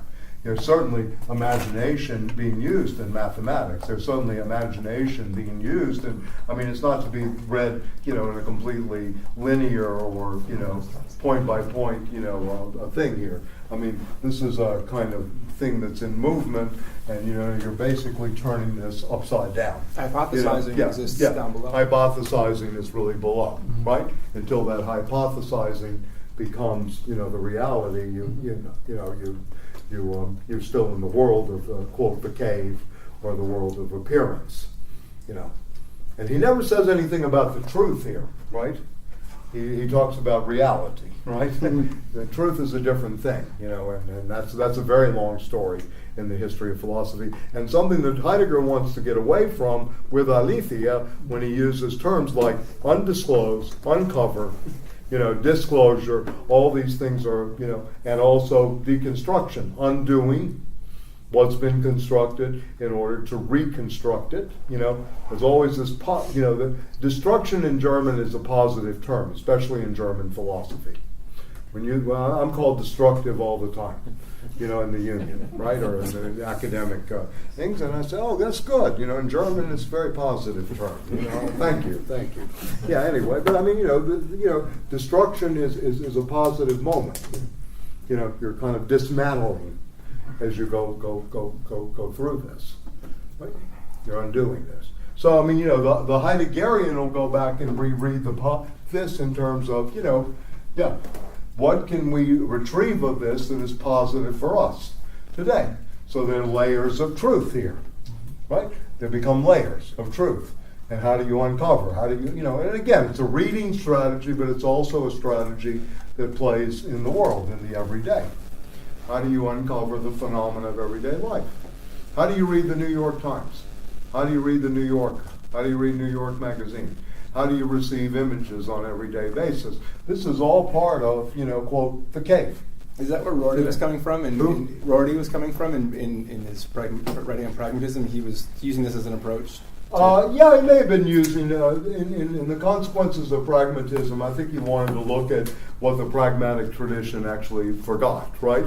In terms of the tradition. And that Heidegger, at least the way he read Heidegger, and he was, for all of his faults, and he had plenty, I mean, at least he put Heidegger back into the curriculum, right? Or helped to put Heidegger in the curriculum, in a sense. And he wanted to go back and retrieve the tradition. What was Heidegger offering to the pragmatists in his view? Well, I don't think it was to the the consequences of pragmatism is that it led to an impasse, and that someone like Heidegger can actually help us address those limitations of pragmatism. Yeah. It's the first essay of the book I think it's called Overcoming the Tradition. I haven't looked at it in a long time, but yeah. The essay is called Overcoming the Tradition, and Heidegger plays very actively in this. Not through Plato so much, but just what Heidegger's doing in terms of the history of philosophy. Okay, let me go on to, structuring out a little more of this. We talked about, some of the German terms and a little bit of the map of the philosophy of the subject and the 3 points here. We'll go more over the aporia. The aporia is actually discussed in the introduction. So, I mean, again, for next week, for those of you that have time, it's about 30-something pages. We'll probably get through, a good part of it. The introduction, I think, goes from page 1 to 30. Let me just see something here. We should read really introduction 1 through 37? 38, yeah, 37. Yeah, the outline of the treatise, right? Up to part 1. For next week. But today, let me just see if I can give you again a little more of the text and what we'll be doing, with some deviation, I'm sure, along the way. So, first of all, we're going to have Da-sein as exemplary, right? And you notice that Stambau. There's a discussion by Dennis Schmidt, if you read the translator's introduction, about whether it should be hyphenated or not. That Heidegger in the beginning said yes, and then in some cases he didn't, etc. We're going to go with a hyphenation, which means there being literally, or being there, right? Not human being, but being there. The movie. The book by Jerzy Kosinski, a good CIA agent from Poland. Right? Right. Yeah. Chauncey the gardener. The gardener. Right? Anyway, okay, so this is the exemplary being, right, for the retrieve.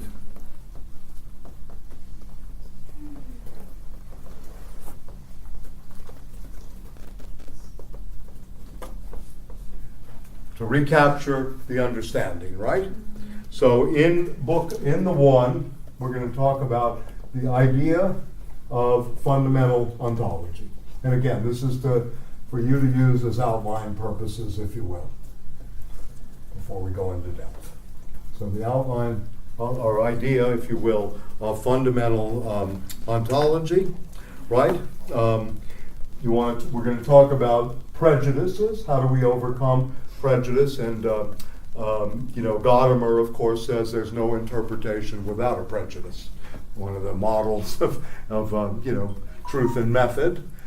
Every interpretation comes. We all have a prejudice. We always bring a prejudice there. But the idea, of prejudice is going to play out. Prejudice is about being historically. So Heidegger wants to eliminate this, right? So there's going to be an attack on these prejudices about sein. Okay? Then the point of departure, the pre-understanding. And going back, Cecil, to what you were saying a little earlier about ideology. Ideology is always in the pre-scientific, in the Althuserian sense, or the understanding in Heidegger's sense.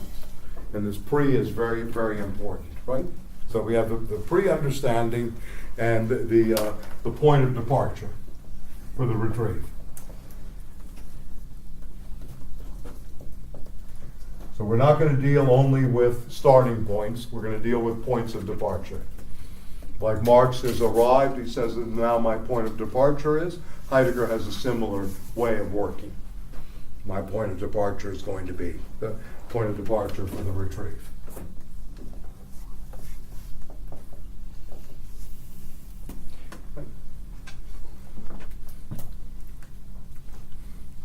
And then we have the twofold priority of the question of being.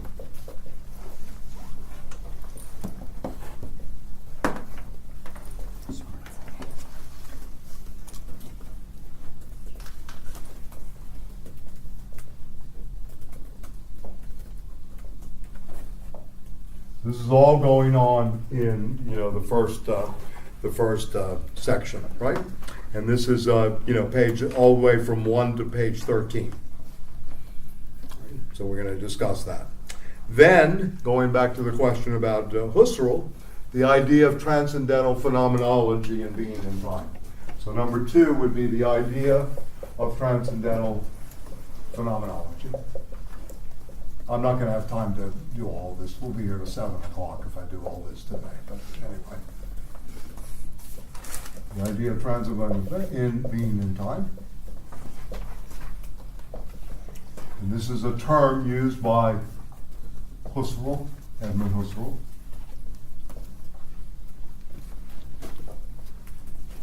Right?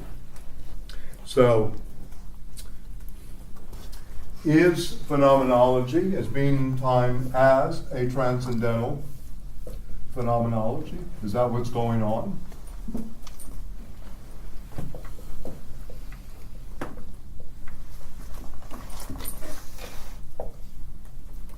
As a transcendental phenomenology, and also being in time as a transcendentalism, right? And working out the method. So this is going to go on in the second part. So let's call this transcendental,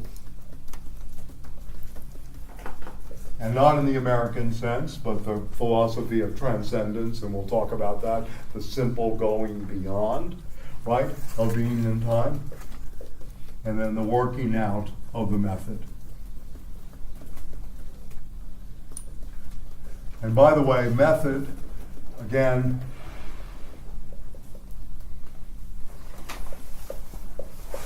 literally means a path in the ancient Greek, taking a path. So hence, Heidegger's interpretations, in one book it's called Holzwege, the wood paths. So he begins to see the woods paths, the Holzwege. So this is another good German word that you're reading, the wood paths, right in the forest, as signposts, as interpretive points.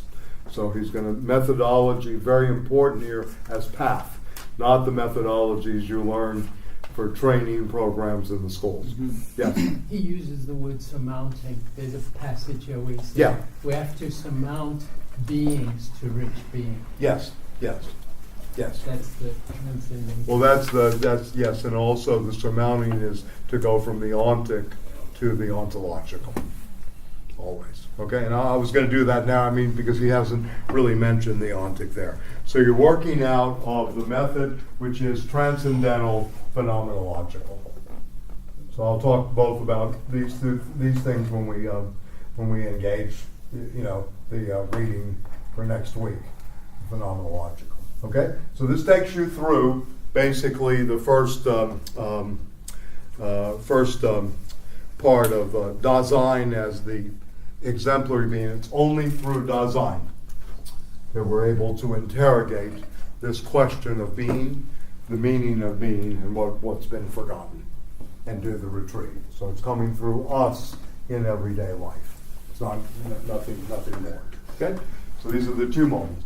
The idea of fundamental ontology, crucial, not foundational, but fundamental. We'll talk about the shaking of the foundations alongside of this, how the disciplines are shaken up and solicited in certain ways. So this is not foundational, but fundamental.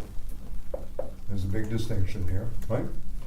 And when, Foucault, for example, in The Order of Things, talks about three different disciplines that mark our age, he uses labor, right? Life and language, right?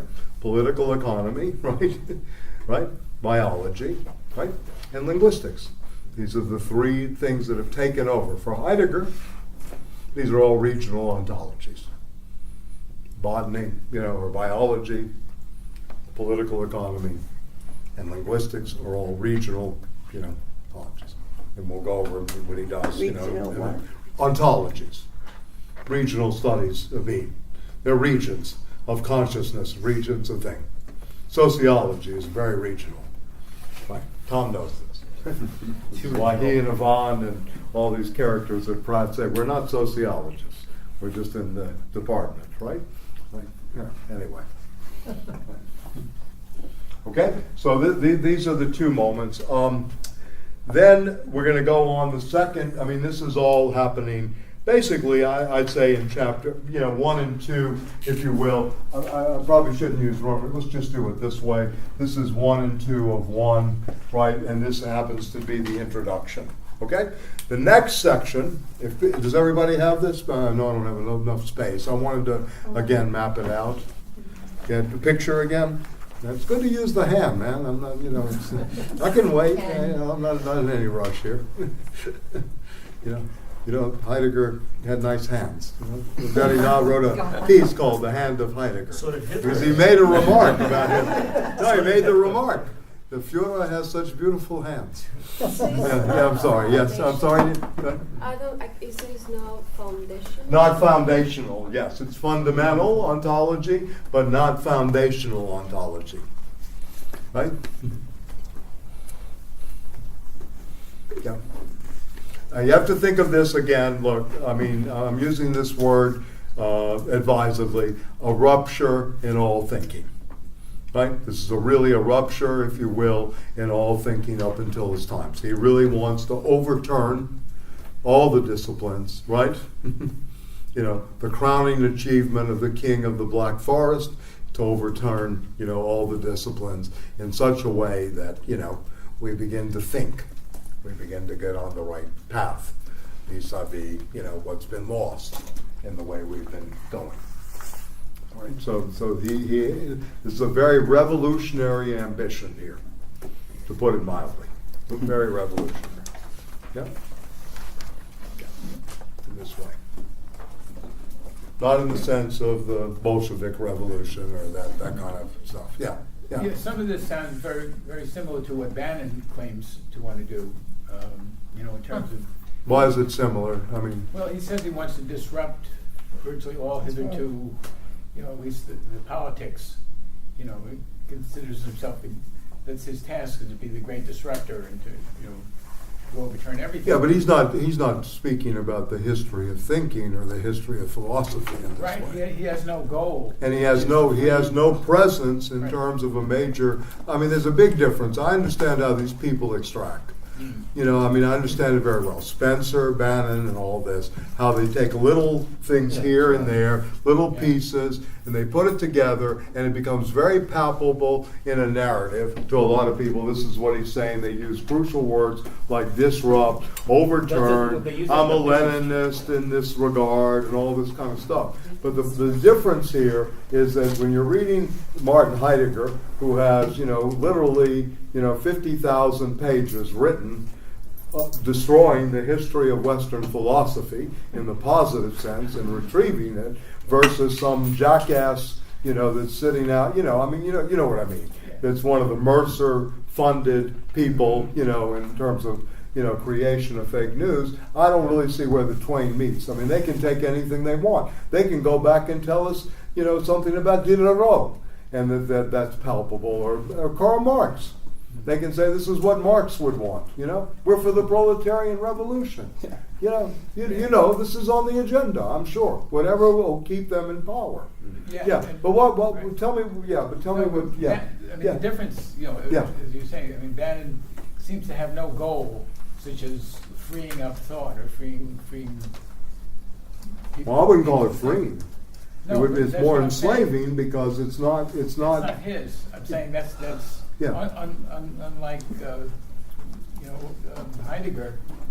Bannon just stops with disruption. He doesn't go on to anything, in terms of freeing up thinking or thought. So Freeing up is a Yes, but I don't know what. Yeah, I mean, Heidegger is really attempting a liberation.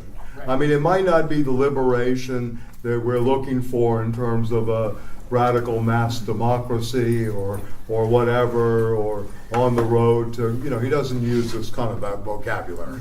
He's not interested in that. But it certainly is liberating in terms of the mind, right? That he's really trying to literally free up, analyze. The word analysis really means to loosen up. This is what the existential analytic's really trying to do, to try to free up and loosen up, right, these categories, and he's overturning this with new language that he thinks is much more concrete for 1927 and into the future. So instead of using old Kantian terms, such as substance or reality, he's going to use, different terms, such as, Da-sein, as, instead of human being, right, Homo sapiens, or Homo, laborans, or whatever, or anything that comes out of the Darwinian world, because he considers these still regional ontology. He's going to use something there, something called their being, the being there, as the interrogator, right? In a way. So what this is really about, at least to my mind, is orientation. He's really trying to reorient, in a sense, the direction that philosophy had gone into, to reorient it into a path where you begin to free up horizons, right, under the horizon of time, a new understanding of how we are in the world, right, how we interpret the world, right, and how we move forward in terms of our projects in the world. It's a very different model than what these neocons, have started. Strauss was a student of Heidegger too. Leo Strauss came out of Heidegger in a way, and in some ways there's a very active reading strategy in the Straussian. Seth Bernadetti could take a text of Plato, he'd go over 2 lines for 3 hours in a room, and he would captivate his audience. This is what Straussians do. They're very close textual analysis. But the people in Washington, D.C., or the people we hear about every day, are not the Straussians like Seth Bernadetti or Stanley Rosen or, these Harvey Mansfield at Harvard, who's an idiot, but is still a smart idiot in some ways. Yeah. I mean, he's famous for, he has the Harvard grade and the Mansfield grade. So he puts 2 grades on his students' papers. Harvard wants you to have a B+, A-, or an A. So he does that. That's your Harvard grade. And then he gives you the C-, C-, D, which is the grade he really thinks you deserve. So it's not the stupidest thing in the world to do in some ways, But anyway, that's Mansfield work. So the point I'm trying to make is we're so in the United States we always get so caught up in the latest dominance and the narrative of what comes down in everyday life that we forget that some of these thinkers that are being used are on a completely different planet. I mean, in a way, it's it's yeah. It's the difference between Sun Ra and the Glee Club, in some ways. Whatever, I had to get that in. But anyway, tell me what you're trying to get to here. I'm sorry, I don't mean to. Yeah. No, I mean that's exactly it. That there's they just take the beginning terminology and the idea of. But it's interesting that it comes about in a time and place. Well, I mean, Heidegger doesn't have a hold on the word disruption. No, but he's talking about something very different, right? Yeah. I mean, just like interrogation to Heidegger is a very different form than interrogation as you're going to get in, a cell in Angola, Louisiana, in Angola prison, or something like that. I mean, these are different forms of the language. But the interrogative, the question itself, is very dialectical to these thinkers, right? And it's supposed to bring us to something, right? It's not fishing just for the guilt. It's not only about a tribunal, right? In a sense, it's about freeing up something into the future. So yeah. Would you say this is closer to nihilism, for example, or? Well, that was certainly on the table. That's another thing I forgot to mention in situating this text is German nihilism is very active during this period. Yes. Yeah. But I mean, the nihilism, Nietzsche could be associated with that as well.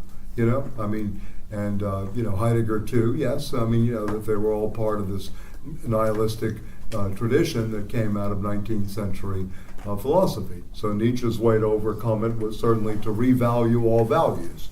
There's a new system at revaluation, which was part of the genealogical method. You have multiple methods at work here. You have the genealogical that historically goes through the monumental, the antiquarian, and the critical, the three models that Nietzsche uses genealogically speaking, right? To look at this. This is in the genealogy of morals. First, he wants to take on our morality and overturn all the morality. At the same time, like Heidegger, he's retrieving the earlier morality. So he may be in the super moralist, right, at the end of all of this. It's not like it's, the 60s at Woodstock or something like that for Nietzsche in terms of, sexual mores or morality. He's thinking this through in terms of how the West, had its values. But for him, the nihilism was the Judaeo-Christian,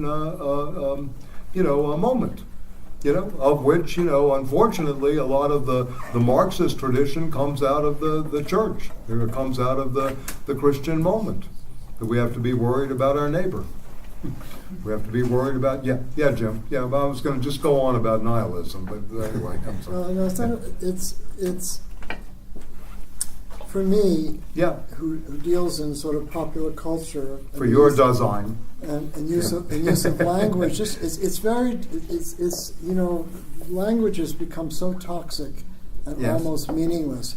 Yes. And so approaching Heidegger, who's also disrupting meaning or definition, and putting forward a new definition or a new way of thinking in words.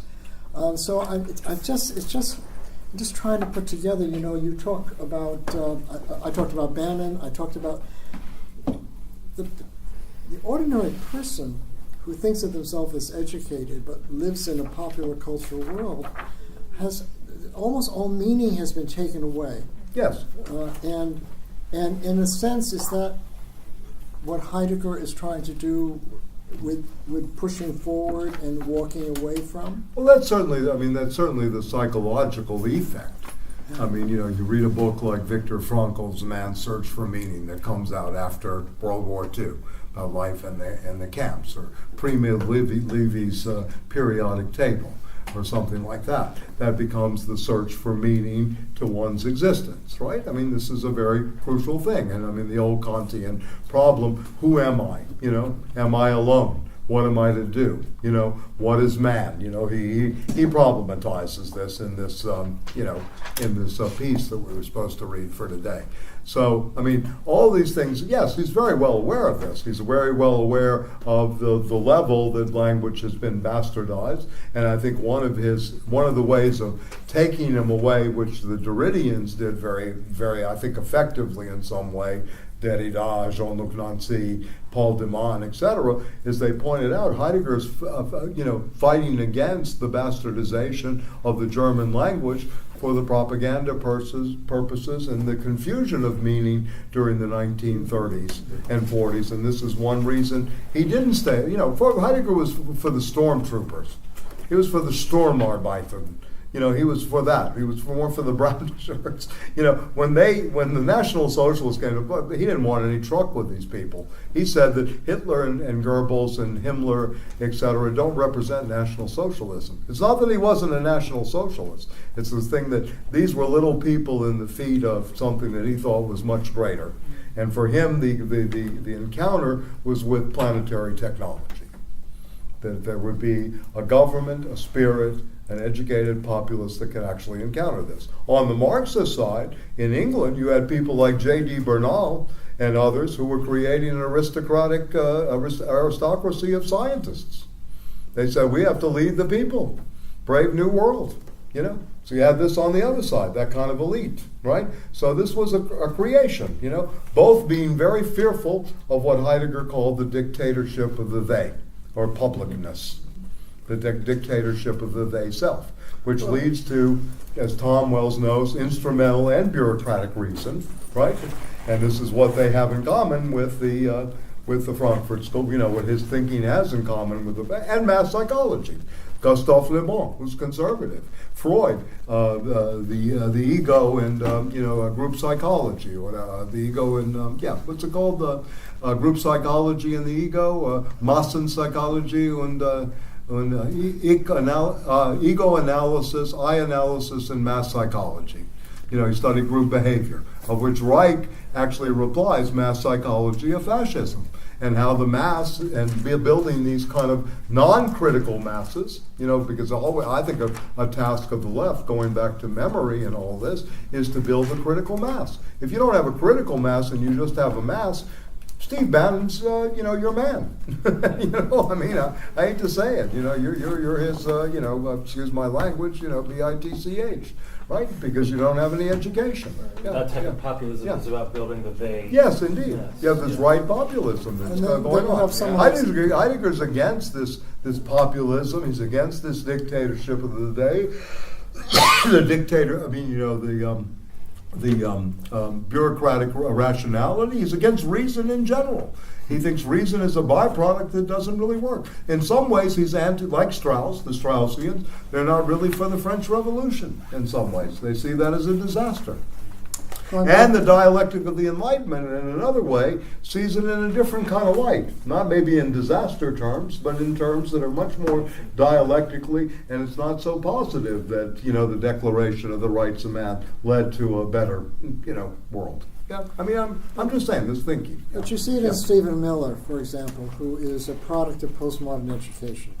And you as a teacher, most He never had me. Not my postmodern education. Anyway, I hear you, yeah. No, but I mean, just follow my thought. Right, I will, sure. You see, most young people don't read.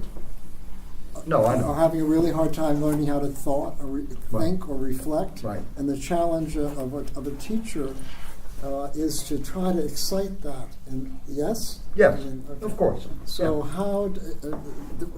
we're at this critical moment where you have a lot of young people that I find motivated by feeling. Feeling but not thought.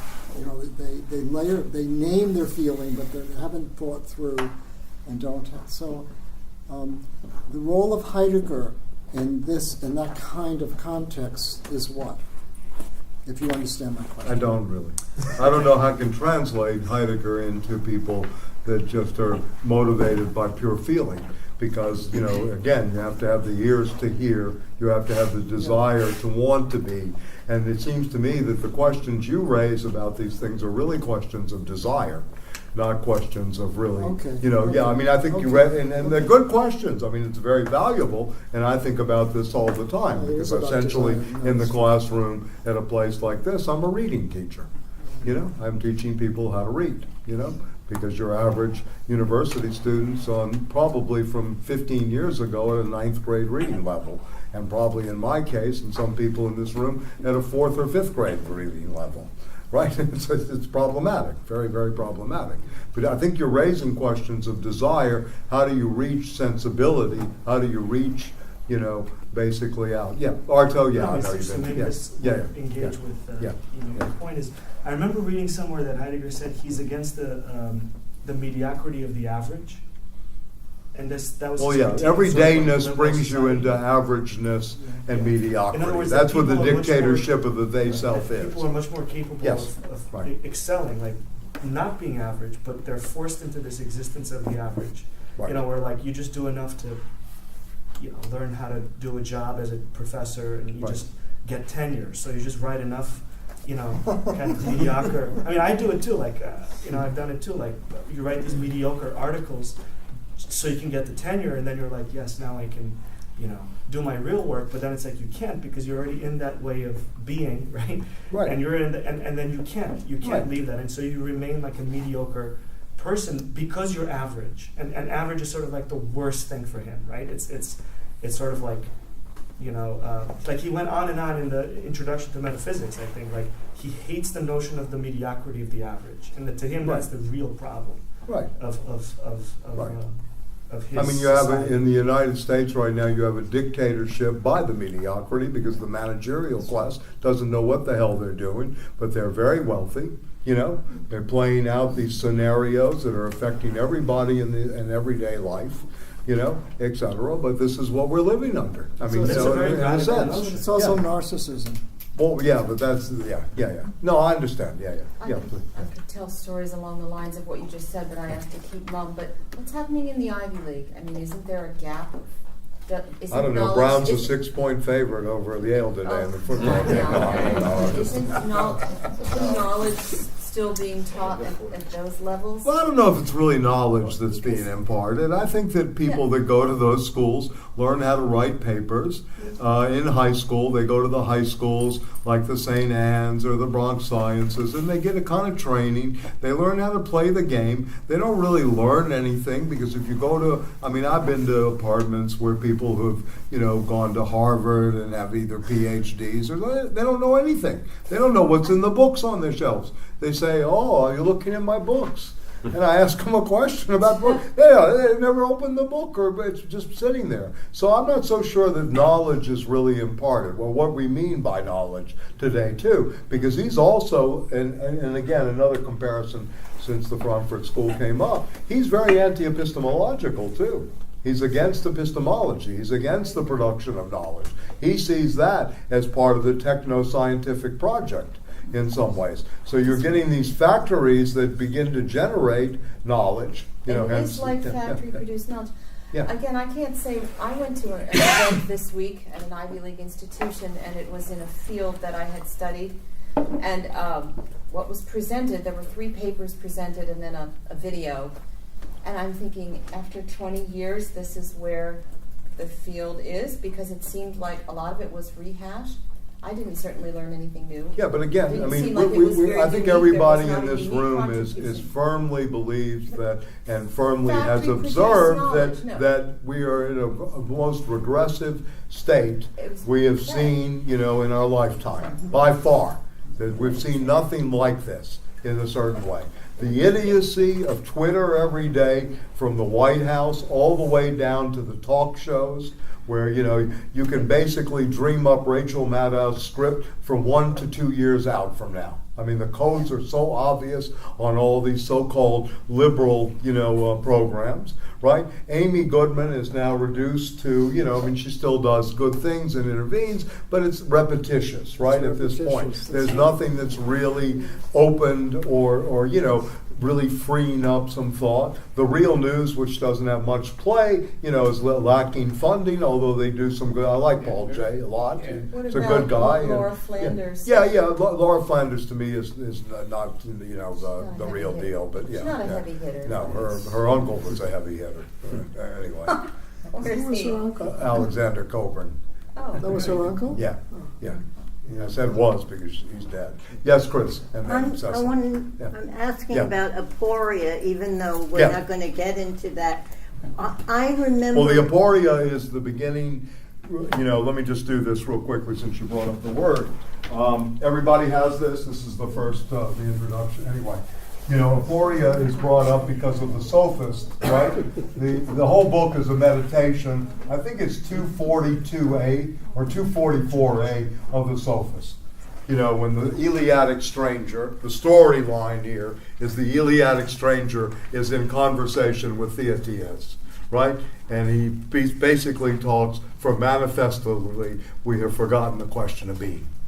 This is what the whole book is built on. This little simple thing. I didn't bring the sophist with me, but you have the thing. So this is the aporia in the beginning. For manifestly, you have been long aware of what you mean when you use the expression being. We, however, who used to think we understood it, have now become perplexed. That's the aporia. I'm sorry. I understood it as a pouring forth. When I looked it up, the meaning of it, in other contexts, it's a pouring forth, or am I completely wrong? I don't know. Maybe Daniel Webster got that one wrong.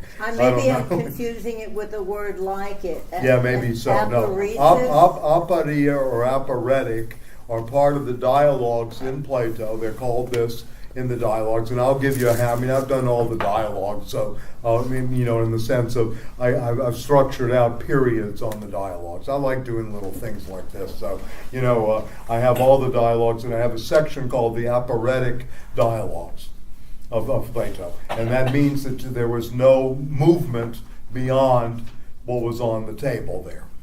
And that there was some confusion, and it wasn't resolved until later. And the last of the aporetic dialogues is the Meno, and it's kind of the transitional dialogue because it's where reason or logos, and logos is another thing that Heidegger does very nicely with.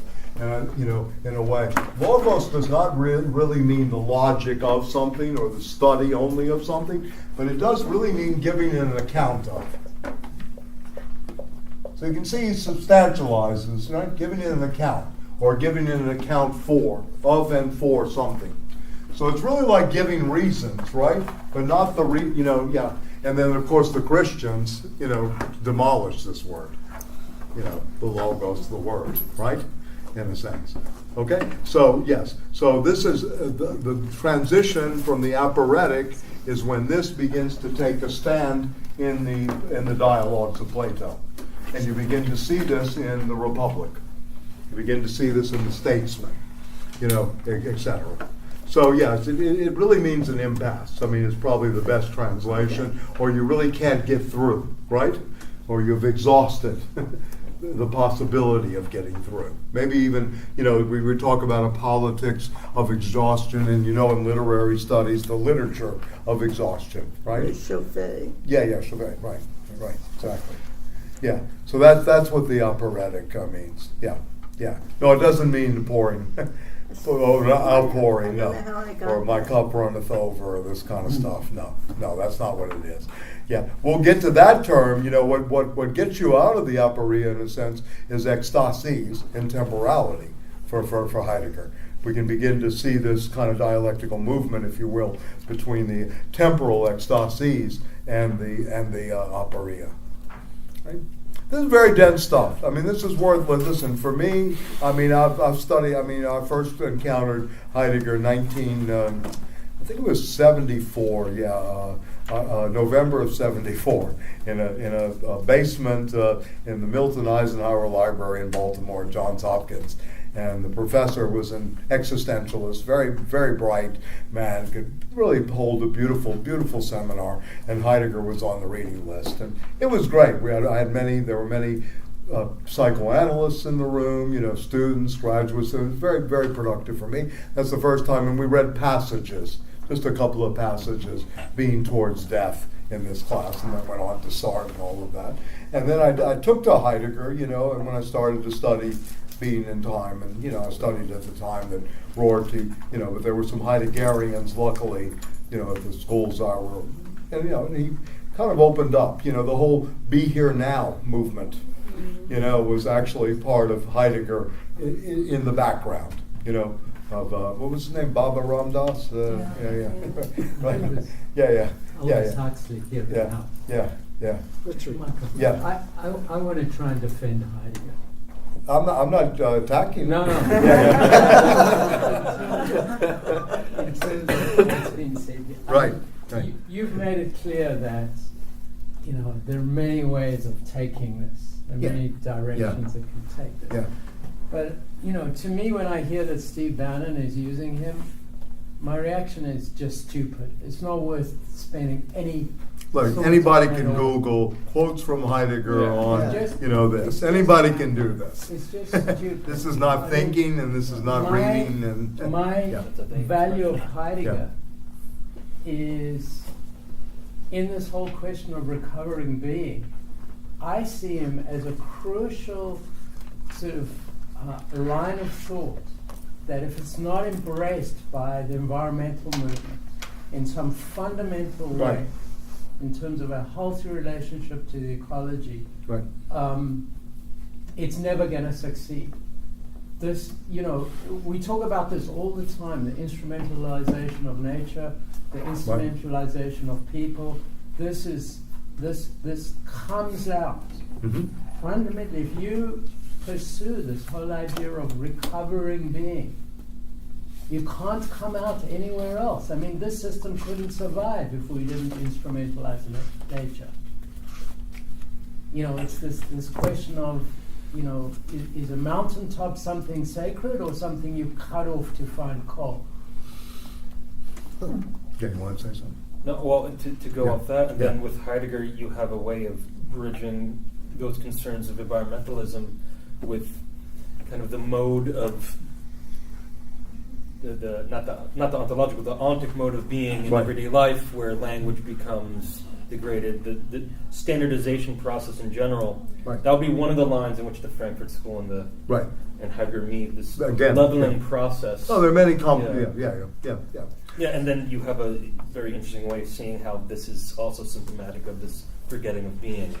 Yeah, I'm thinking of the later stuff, like the origin of the work of art, or building thinking, dwelling.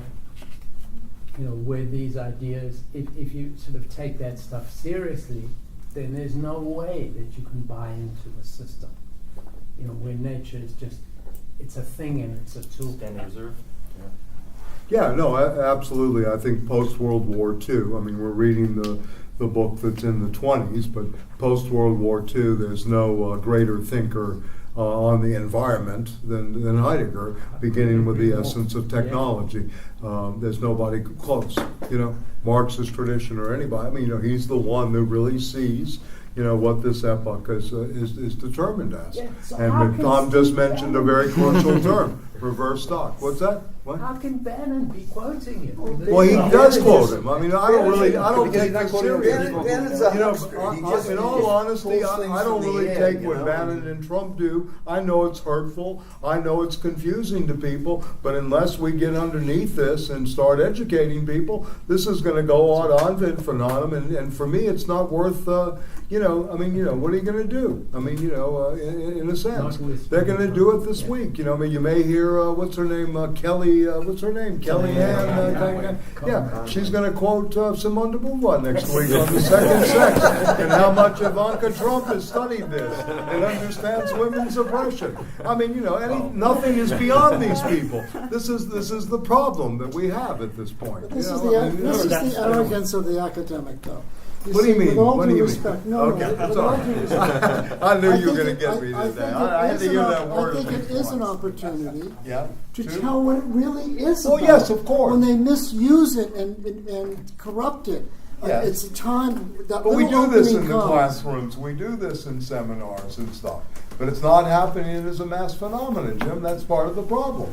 Because you don't have a movement that is about educating the people here. Education is the last thing on their mind. Well, you talk to your friends in the street about it. I That's talk what to my do. friends in the street Yeah, every well, that's day. what I try to They do. don't. I They don't understand do. it. They don't take any of these people seriously. They already know. You know. Yeah. They know it. No, they don't really know what he's talking about. They don't really know the ideas that we're talking about Okay. here. Thank you, guys. That was good. Okay. And so it's not a criticism of what he's saying. I used a provocative term to break. No, that's okay, Jim. I like provocation. But I think it is an Calls for opportunity. I mean, I'm here because I want to make sure I Yeah. understand this. Yeah, yeah. Well, I don't think we all. I mean, look. Again, to my mind, certain passages, Heidegger, in terms of the thinking, certainly Marx, certainly, some of the, Derridian deconstruction in certain places, even Delagrange. We're going to be reading this for, very long time and still not understand, completely. And maybe they didn't understand completely when it was produced. So we're doing, a kind of conscious, retrieval of our own and reappropriation here that hopefully gathers new insight into these problems. I'm sure they're going to be, standstills and areas. I mean, I think that's where the intellectual arrogance is put aside. I mean, in a way. Yeah, no, I mean, it is. I mean, I'm very, very humble before this. Yeah, I mean, and this is important. Yeah. But I think we have to get over this prejudgment that we're able to reach people just because we have some knowledge from these books or whatever, this kind of stuff. Unless it's done on the everyday level. If you had a Black Panther phenomena going on in each city now with daycare centers and actually educational centers, that might change the conversation, right? It's not happening at the institutions. It's not happening here, I promise you. From what I hear at other places, it's not happening in the classrooms. I mean, a few people are doing good things and have a few good students, but in terms of a real movement and all that, and a lot of us in this room are products or grew up during a very active time, the 60s and the early 70s. You see it in the Native American. It was in the air all the time. It's not in the air right now. It's not atmospheric. Yeah. Yeah, I hate to throw the B word in again. Or the Who's B, Bannon? Yeah. Oh, okay. My sense is when he's saying what he's saying, that it's not meant for general consumption, and it's not meant for even the media necessarily. I think he's really talking. It's a class-based analysis. I think he's talking to his benefactors.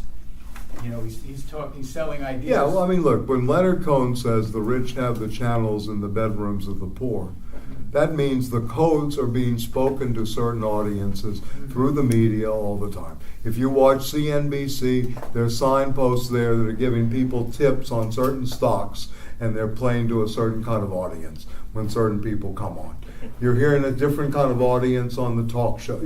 There are codes being transmitted. Unfortunately, our great linguist, who's a radical, Noam Chomsky, has not really ever put his apparatus to work to understand this in terms of his own, capacities to say this is the way language is getting the manufacturing, not only of the consent, but the manufacturing of gross confusion, etc. Because what they're doing is they're using their own monopolies and channels through cybernetics and communication. One of the reasons Heidegger and I put on the board the communication and the esoteric. This is being used by instruments of power. This is the political economy, the power apparatus, or much more of a Marxist, moment in terms of, understanding, what cybernetics really is. Much more than the human use of human beings, as Wiener would say. Much more. So you have all these codes going on. So you're right. Bannon's speaking to a group of people. In particular, he's not speaking to you and me. No, he's speaking, I think, in particular to people like his benefactor, the Mercers. No, he's speaking for his benefactor. Yes, he's speaking for He's not speaking to them. He's speaking for them. He has the knowledge to be hired by them at a very high price. They know what they want. Generally speaking. Mercer also revolutionized the conjunction of finance and cyber and computerization. No, I'm well aware of it, Mercer, and I've studied Mercer's models. Yeah, so I think there's a back and forth between the two of them, that in some ways, yes, of for course, them, of course. he's popularizing some of, because Mercer is not the most articulate person, although his daughter is. Yeah, but he's serving that table. I mean, yes, that is true, but he's at the service of them. Ben is. Yes. Oh, of course. I mean, it's been made clear. I mean, and he helps them understand exactly who they are. See, to me, a much more interesting conversation about all of this would be the conflicts between those people in power and what interests are they really operating. That you basically have in Poulantzas's sense, classes with, conflicts within class right now in the ruling class. Oh, yeah. And what's really going on there, instead of that Bannon's going to upset us because he quotes Heidegger or Lenin one week and Marx and Simone de Beauvoir next week. This is something that I think we have to talk about more actively if we really want to understand what's coming down. Because on one hand, you've got the Exxon group and a bunch of oilmen who are ready to destroy Trump. They have an understanding of what kind of power ExxonMobil has in the world.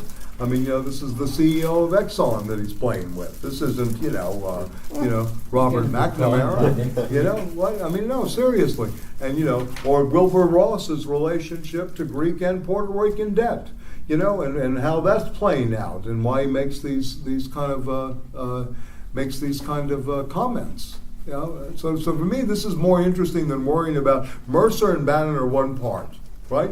And they're a very active part. There's no question about it. They've been built up by books, and journalism, etc. But for us to get beyond, and this is another thing why Heidegger's important, the dictatorship of the they is based on philosophical journalism too for him, right? He wants to cut through that as well, right? Yes. That the journalistic moment, is going to be also overcome in some ways. And Goebbels was a master at this. Goebbels understood that if you don't have a reading public, what you can do. He understood the necessary condition. I have a beautiful quote. I was going to bring it today. I have it in my, I wouldn't call it beautiful, but it's very, prescient, if you will, from Goebbels on reading. Why they don't want people to read. Right. So it's also. So I mean, we live. It's stupid to call it fascism, but we live in the most regressed, fed, paid kind of society that's ever existed. I mean, in many ways. Not that there are good people doing good things. That's not the issue. The issue is that there's no critical mass. It hasn't been formed in the schools anymore. Yeah. It's not part of the everyday discussion, except among a very few people. And nihilism, this is nihilism knocking at the door in a much more reductive form than we've ever seen. At least these guys were dealing with nihilism because they had political movement, Now it's, just everyday life is nihilistic. Yeah. But who else? You had your hand up? No, Arto? Oh, you did? Okay. Yeah.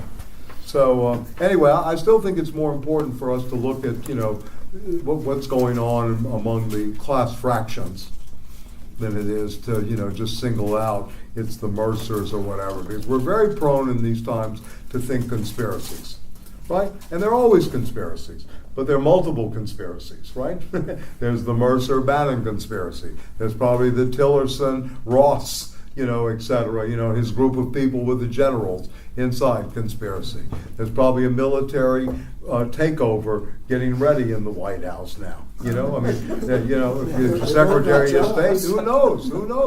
Et cetera. I mean, there are all kinds of these gyrations that we can speculate on, but for us to, I'm not worried what Bannon uses. I mean, personally, I just think it's going to confuse things more. Again, I think the worry and the energy should be at the level of educational practice at the very base level.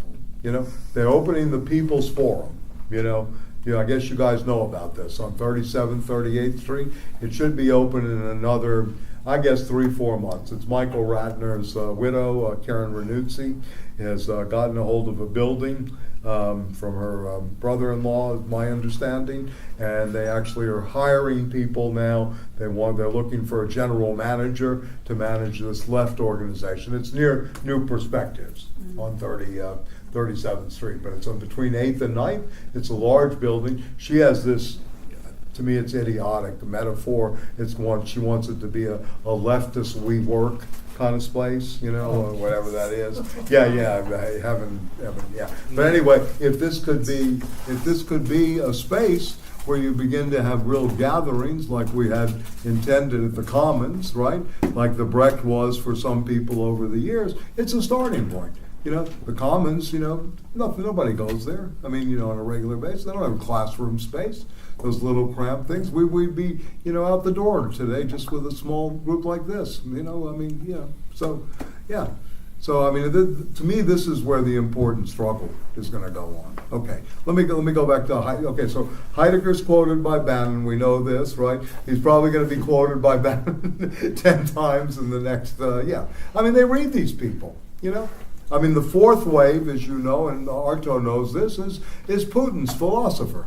He reads Heidegger too, right? Dugin. This is the fourth political wall, right? What do they call it? Fourth political theory, right? Yeah, Alexander Dugin, right? In Russia. Big Heideggerian. They kicked him out of the university. They kicked him out of the university. He was so Marxist. Yeah. They engineered a trial and they kicked him out. Which university? Moscow State. Moscow State, yeah. So anyway, Moscow State. You got these characters all over the place, I mean, you know, in some ways. You know, it's not only here, yeah. And I mean, what's that about? That's about a kind of return to Russian folk nationalism, right, in the 19th century. I mean, that's kind of the motivation or the aim, right, that's coming down. Okay, maybe we can go over the text just a little bit, and then we can close up, since Michael, it's most introduction. Yeah, Jim. Next week we're going to be at the Broadway location. There are 3 films that came out of the film festival that I think you should just put into your claw. The New York Film Festival? Yes, one's called The Square. Yeah, I know The Square. One is called Felicity, which is an African film. Okay. And there's a film that's a commercial film now, a documentary called Mark Felt. And it, to me, is very interesting about someone who was second in charge at the FBI. And, I know who you So interesting. I learned things in that film I didn't know. Okay. And next year, Jennifer Lawrence will play a Soviet spy in a film called Red I think The Sparrow. Mother is a great Greek film. Dressed to the T. Right, yeah, okay. Yeah, sorry. So they're going to use Jennifer Lawrence. Let me just do this. I'm going to give you one more section of this, and then maybe we'll go over the salient points quickly on the general problems of phenomenology, basic problems. So let me do this real quickly. Yeah. So these two were the introduction, you know, up to about page 30. What was it, 37, Sam? 36, 37? Yeah. Okay, so this is like the second movement of the text, number 2, and this is the general understanding. Is this from the introduction or from the phenomenology? No, this is from the Being in Time. It's a structure of the text, right, and how we're going to approach it, right? General understanding of the understanding of being.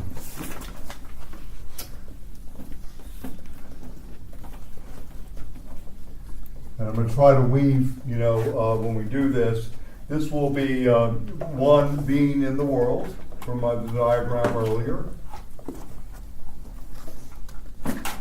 And this is going to be 12, 13, these are section numbers, and 28. I'm going to emphasize, right? And this will also take up, once again, going back to the diagram, attunement, understanding, and speech. And this is a very good part on the hermeneutic in some ways. In speech, he begins to talk about language, and language is esoteric, language is understanding, the whole notion of speech here. And this is going to go on in 29, 31, and section 34 on language, right? And then B will be thrownness,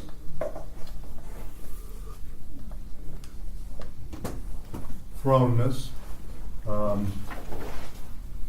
and projection.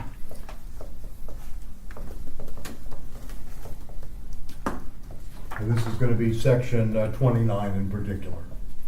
I'm kind of breaking down some of the thematics for you. I mean, I really hope this helps. I worked hard on this.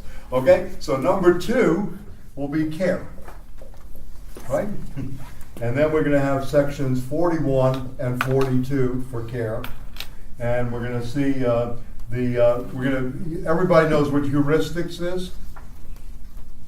As a kind of framework of research, a heuristic function of something. It's a kind of almost like a paradigm, a research paradigm. It's a teaching device. Yes, it's a teaching device, yeah. A paradigmatic example, in a way. Yeah, I heuristic function, right? Yeah, I thought heuristic meant generating hypotheses. In one way it means that, yes. Yeah. And Lakatos is very good on heuristics. Yeah. Okay, so heuristic function here of angst, of anxiety. You know, the great things about the Germans is they have disciplined anxiety. Right? Then you have wholeness. Wholeness and the differentiation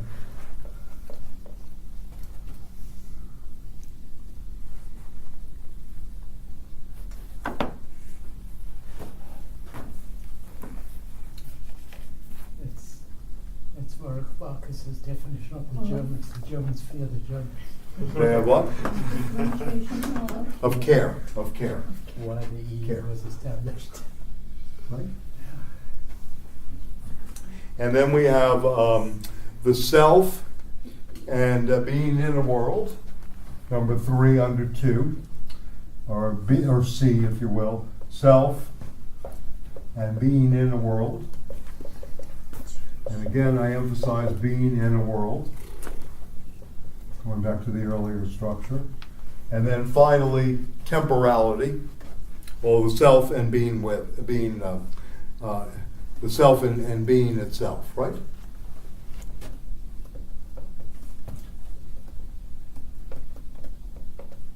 So these are all ontic determinations that he's going through. So you have the second movement after the introduction is the general understanding of the understanding of being, the retrieval. We're going to retrieve through Da-sein, being in the world, sections 12, 13, 28. We're going to look at the categories of Befindlichkeit, attunement, understanding, Verstanden, right, and speech, Rede, right? All in, just playing on the German there. Thrownness, Gewohrtheit, and projection, right? How the thrownness leads to a kind of projection and a project, right, ultimately.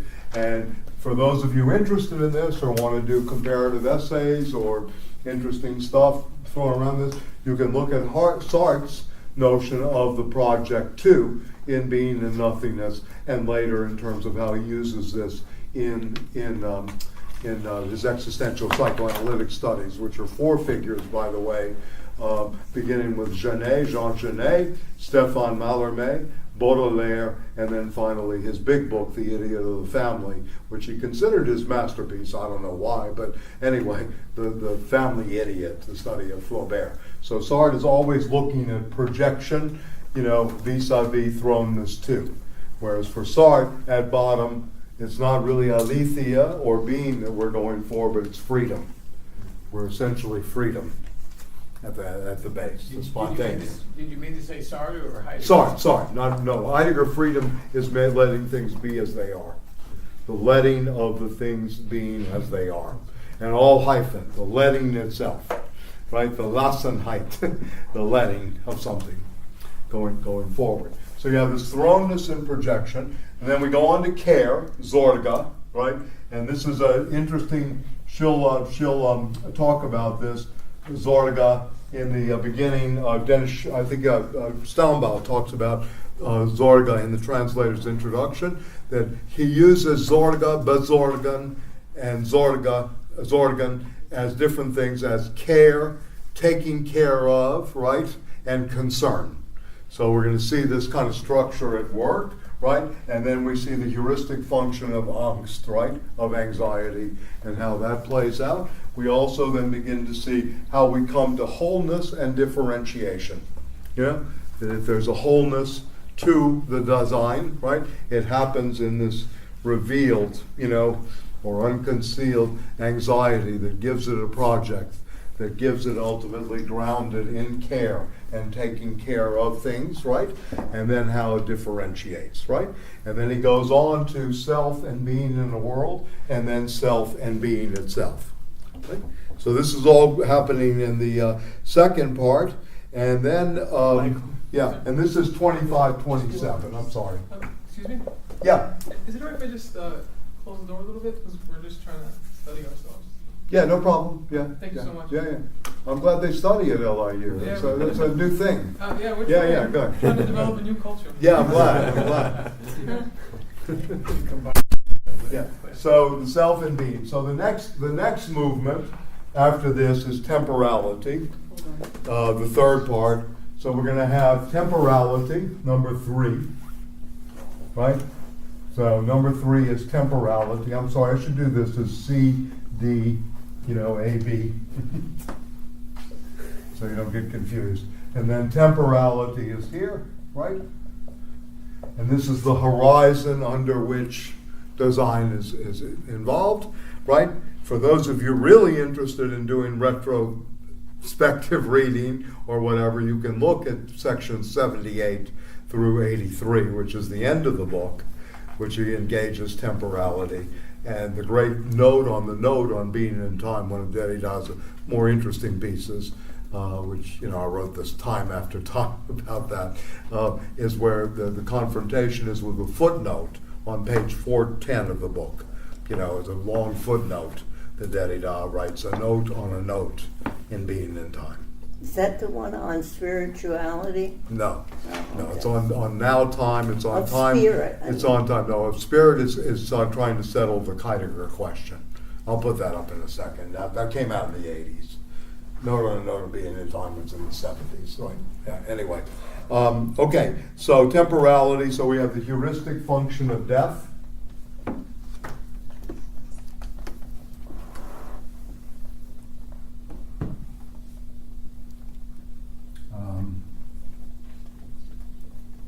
I think this is 48 and 50, if I remember. Yeah, I think it's 48 and 50 sections, right?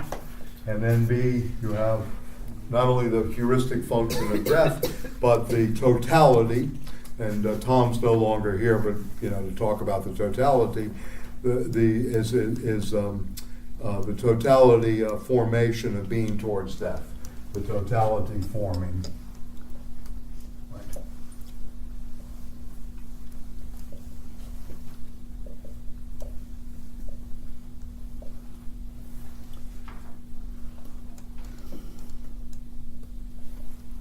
Becomes a crucial word. Wholeness and totality begin to play out actively with him. And then there's the temporality as the sense of care. This is going to be very important. Temporality is the sense of care.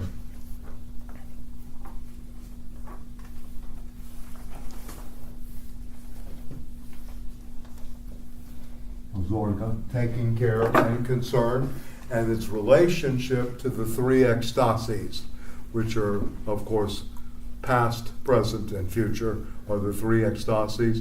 But unlike Hegel, this is not a spherical, dialectical unfolding of time, certainly not linear, certainly not circular either, but it is a kind of springing forth, and I'll diagram a little more about this. It is really about the futur intérieur, in the French language, grammatically speaking, and also about the future. Temporality is the sense of care, the Sinn as sense, meaning, and directionality of care. And then finally here, ecstatic temporality as the condition for history.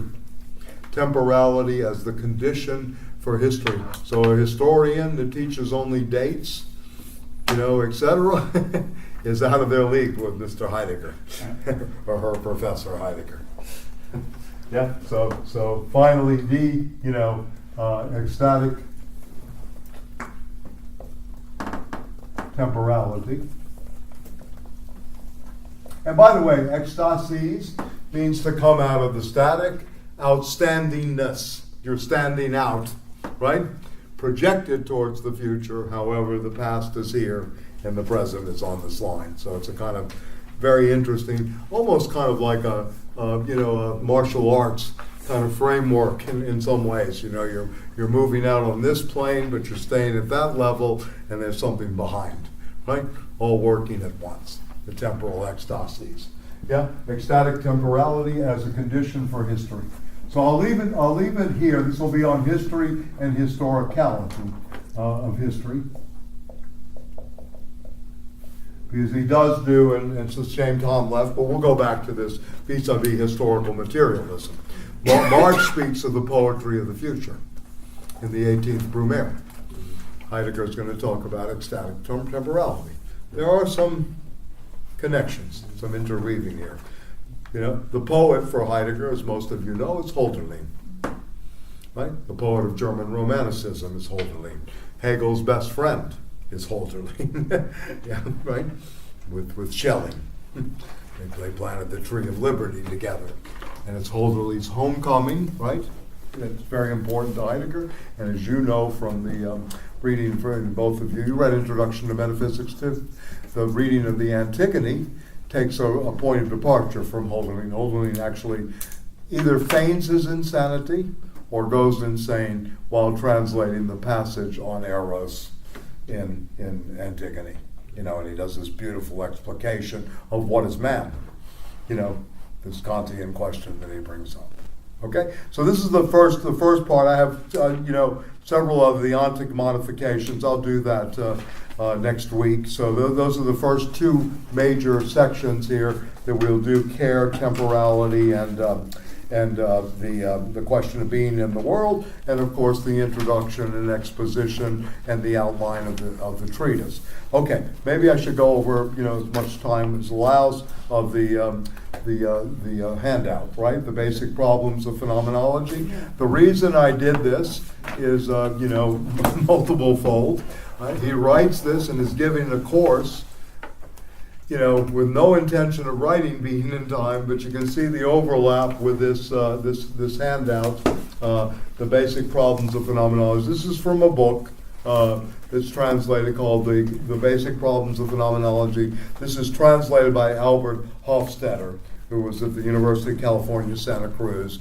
Very, very nice man, and no relationship to the historian Richard Hofstadter, but very, very smart. And he did this in German. The ground problems, translated as basic. Oh, you have to pull it. Yeah. What happened? You're locked in? Well, unless we can figure it out. And she did. Yeah. You pulled down, huh? Yeah, it's done. Okay.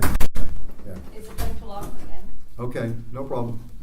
Okay, so anyway, this is the introduction to his course, right, on phenomenology and the ground problems. And you can see the task of the course. This is the way he writes. I thought this would give you a good sense of how he actually goes about a lesson plan for those of you in the high school systems anyway. And he says on the second page of the handout, the point is not to gain knowledge about philosophy, and this is very important, but to be able to philosophize. Okay?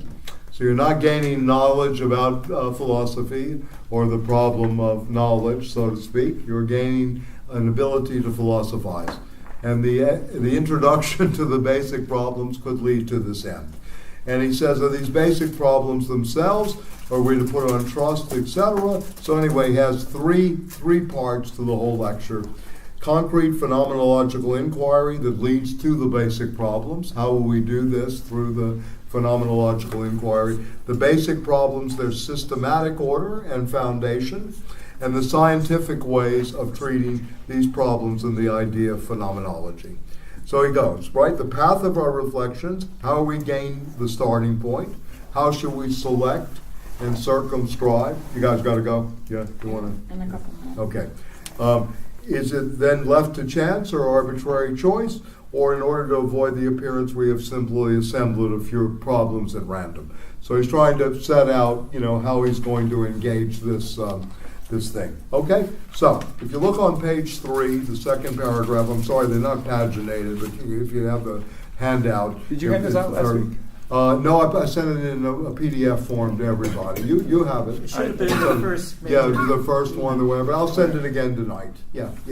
I'll send it again to the whole group. Anyway, he says, hitherto phenomenology has been understood as a science propedeutic to philosophy, something as a teaching device, preparing the ground for proper philosophical grounds of logic, disciplines logic, ethics, aesthetics, and philosophy of religion. But in this definition, as philosophy is propedeutic or preparatory science, the traditional stock of philosophical disciplines is taken over without asking whether or not that same stock is taken into question and eliminated precisely by phenomenology itself. Does not phenomenology contain within itself the possibility of reversing the alienation of philosophy into these disciplines and of revitalizing and reappropriating in their basic tendencies? So you can see one of the tasks here, 1927, was to revitalize the disciplines, right? And to revitalize philosophy as foundational. It's obvious that what Heidegger's really trying to do here, in the German university. This is 27, right? We shall maintain that phenomenology is just not one philosophical science, nor is it the science preparatory. Rather, the expression phenomenology is the name for the method of scientific philosophy in general. Okay? So he's going to, I don't know if you read this, but he makes the distinction later on, maybe this is one way to deal with this, in Kant between the academic and the cosmopolitan, and then between the scientific, I don't know if you got that far, but he has a whole distinction between this later on. Okay, well let me go down. Okay, he goes to absolute philosophy anywhere. So the first antagonist here is his good friend. They stayed friends, Karl Jaspers. Because of worldview philosophy. Hannah Arendt's very good friend, the author of The Question of German Guilt, which I certainly recommend reading, post World War II. General Psychopathology, 3 volumes on that. He wrote on major philosophers, Kant, Augustine, Descartes, I think a whole history of philosophy that way, as well as a book called Reason and Existence, and his name became associated with the philosophies of existence, right? In Germany, which maybe is closer to existentialism, Jaspers, right? This way. So the attack here is on what he calls Weltanschauung philosophy, the philosophy of worldviews. Even though he explicates it, and I want you to see again, this is someone not like some of our good, arrogant Marxist friends, right? Where they just dismiss something, right? He works through it. He works through what a Weltanschauung philosophy is, right? Before he tries to open up the scientific philosophy against it, right?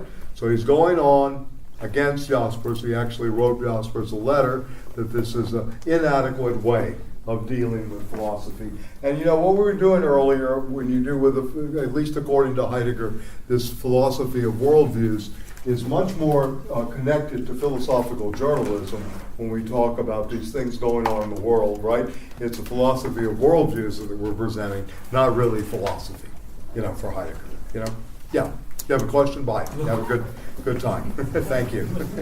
Okay, no problem. Now, what do I do with this? Is this yours, or you got to take it? Martin's got the back up anyway. Okay.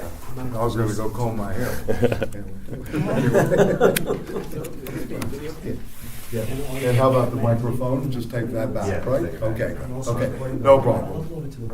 Okay. Oh yeah. Thank you. Thank you very much. Okay. Good. Thank you. I'll talk to you guys soon. Okay. Okay. So anyway, let me go back. Let me go over this. So scientific philosophy is supposed to provide a Weltanschauung, a worldview. And literally what this means is an intuition of the world. Anschauung, right, is in German, again, a kind of grasping, an intuitive grasp of the world, right? This is a world view. And, when you're viewing something, everyday life, if you say is a Weltanschauung, it means you're just intuiting everything around you that's common to you, practical, this is what its everyday meaning is. So he's going to try to get at it. We want to examine this distinction more critically, right? And this is Heidegger at work at his best, I think. Why, at least to me, despite everything else, this is a first-rate teacher. We can still learn maybe from the way he presents things. We don't have to agree with him or see it, but at least the way it's presented is a real working through, right, of terms and ideas. All right. So we decide whether it's valid or if it has to be absorbed into one of its members.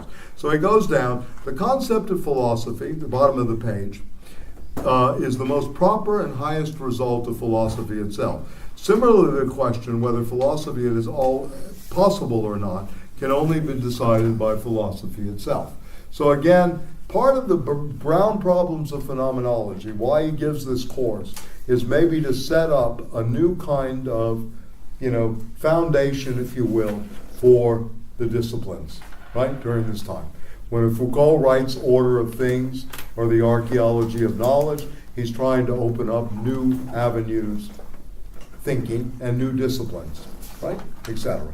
And Heidegger, again, still sees, as Kant did, if you will, philosophy as the queen of the sciences, but he wants to talk about it as a verb, as an active thing, to philosophize. Not just what philosophy is. Yeah? Okay? So this is another thing. So, the concept of philosophy, the first section 2 on the next page, philosophy and worldview. So he's going to talk about this relationship between world intuition in Kant. He doesn't have the spacing. What happened? No, we're just trying to follow along. Okay, there's the concept of philosophy and worldview. Section 2. Page about 4 in. Maybe page 6. It's page 6? I'm going along. Yeah. Okay. It's page 4. 1, 2, 3, 4, 5, 6. Yeah. 6. Yeah, on front and back, but maybe 4 to the readers right. online. I don't know. Okay, so anyway, he wants to set up this difference between scientific philosophy and philosophy as a worldview and begin with this notion. It's not a translation from Greek or from Latin. There is no such thing as cosmotheoria. Yeah? That'd be a nice name for a group post Sun Ra. Cosmotheoria. Theoria. Right? By the way, in Greek, in modern Greek, if you call someone a theorio, which is the root is theory, it's literally a monster. It's a positive term, positive monster, like monstrer in French. The theorio means, it's a kind of cute way of saying a good monster, right? Yeah, in a way. So it kind of comes from the verb theoria, right? To see. Okay, the first natural meaning, and this is Heidegger at his best, right? Again, I want you to see how this operates again. The critique of judgment, world intuition in the sense of contemplation of the world given to the senses, or as he says, the mundane sensibility of beholding of the world as simple apprehension of nature in the broadest sense. Then he goes through Goethe and von Humboldt, right? Thereupon used the word in this way, and this use just dies out in the 30s because of the German Romantics, right? And principally by Schelling, Hegel's, and Hölderlin's very good friend. They all went to the same school. Schelling went the way of Spinoza, Hegel went the way of Hegel, and Hölderlin went mad, right? After planting the Tree of Liberty, right? In the introduction, he says, to the philosophy of the system of nature, philosophy of nature, he says, intelligence is productive in a double manner, either blindly or unconsciously or freely unconsciously. It is unconsciously productive in the Weltanschauung. You have an unconscious production in the Weltanschauung. This is interesting, apropos the discussion about Bannon, the Mercers, everyday, journalistic entries, everyday experience in a certain way. Sometimes it's blindly a worldview is being reproduced, right, in some ways. And consciously productive in the construction of an ideal world. So you have this dual sense of the Weltanschauung, both conscious, blindly, producing something, and on the other hand, consciously productive, trying to create idealities or an ideal world, or the world, where Kant would say, the world of the ought. It ought to be this way. This is an old discussion in philosophy, what is versus what ought to be. Right? And this begins with Kant and picked up by Schelling. Here, Weltanschauung is directly assigned not to sense observation, but to intelligence. It's no longer the world of the senses, but albeit to unconscious intelligence. The factor of productivity, the independent formative process of intuition, is emphasized. Thus, the word approaches the meaning we're familiar with today, a self-realized, productive, as well as a conscious way of apprehending and interpreting the universe of beings. He speaks of a schematism of the worldview. You can view it schematism, right? And it is schematized form for the different possible worldviews which appear and take shape in fact. So you have a whole structures of world systems, the structure of world history is a worldview by our friend Karatani, according to Heidegger. Heidegger would read that in some ways as a worldview and not scientific philosophy. Okay? Just to give you, since we've been reading Kojin Karatani's The Structure of a World History, right? And so a view of the world understood that does not have to be produced with a theoretical intention and with the means of theoretical science. Hegel, in the Phenomenology, speaks of the moral worldview. Gorez makes use of the expression poetic worldview. Rather than Ranke speaks of the religious and Christian worldview. Mention is made of the democratic, sometimes of the pessimistic worldview, etc. It is only our worldview that makes our knowledge of God complete, Schleiermacher says in the hermeneutic, right? It's the worldview that does this. Yeah? So he has a very interesting thing about Schleiermacher here, who he knows very well. Bismarck at one point writes to his bride. You can imagine Heidegger's reading at home, Bismarck, okay, he's reading, yeah. What strange views of the world there are among clever people. Anyway, from the forms and possibilities of worldview thus enumerated, it becomes clear what is meant by this term is not only a conception of the contexture of natural things, but at the same time an interpretation and a sense of the purpose of human Da-sein, right? So it's the first time he's going to use that word, in 27. The being that we are ourselves, and hence of history. A worldview always includes a view of life. A worldview grows out of an all-inclusive reflection on the world and also of human design. And this, again, helps, happens in many ways, explicitly, etc., consciously in appropriating an already prevalent worldview. It goes on. Our worldview is determined by environment, people, race, class. Right? Developmental stage of culture. Every worldview, thus individually formed, arises out of a natural worldview, out of a range of conceptions of the world and determinations of the human design, which are at any particular time given more or less explicitly with each such design. We must distinguish the individually formed worldview, or the cultural worldview from the natural worldview. So he's starting to separate out the human sciences from the natural sciences, and what he sees as scientific conception of philosophy versus that of worldview philosophy, right? So he goes on, it's not a matter of theoretical mathematics, it's not retained in memory, it's a matter of a coherent conviction. So he defines what a worldview is, a coherent conviction which determines the current affairs of life more or less expressly and directly. A worldview is related in its meaning to the particular contemporary Da-sein at any given time. So the worldview is a guide to it and a source of strength under pressure. I've seen this before. We know this before. We have this kind of repetitions that we use in everyday life. These are our kind of tranquilizers, right? Worldviews, in some ways. I mean, he's kind of hinting at that, right? All right, anyway.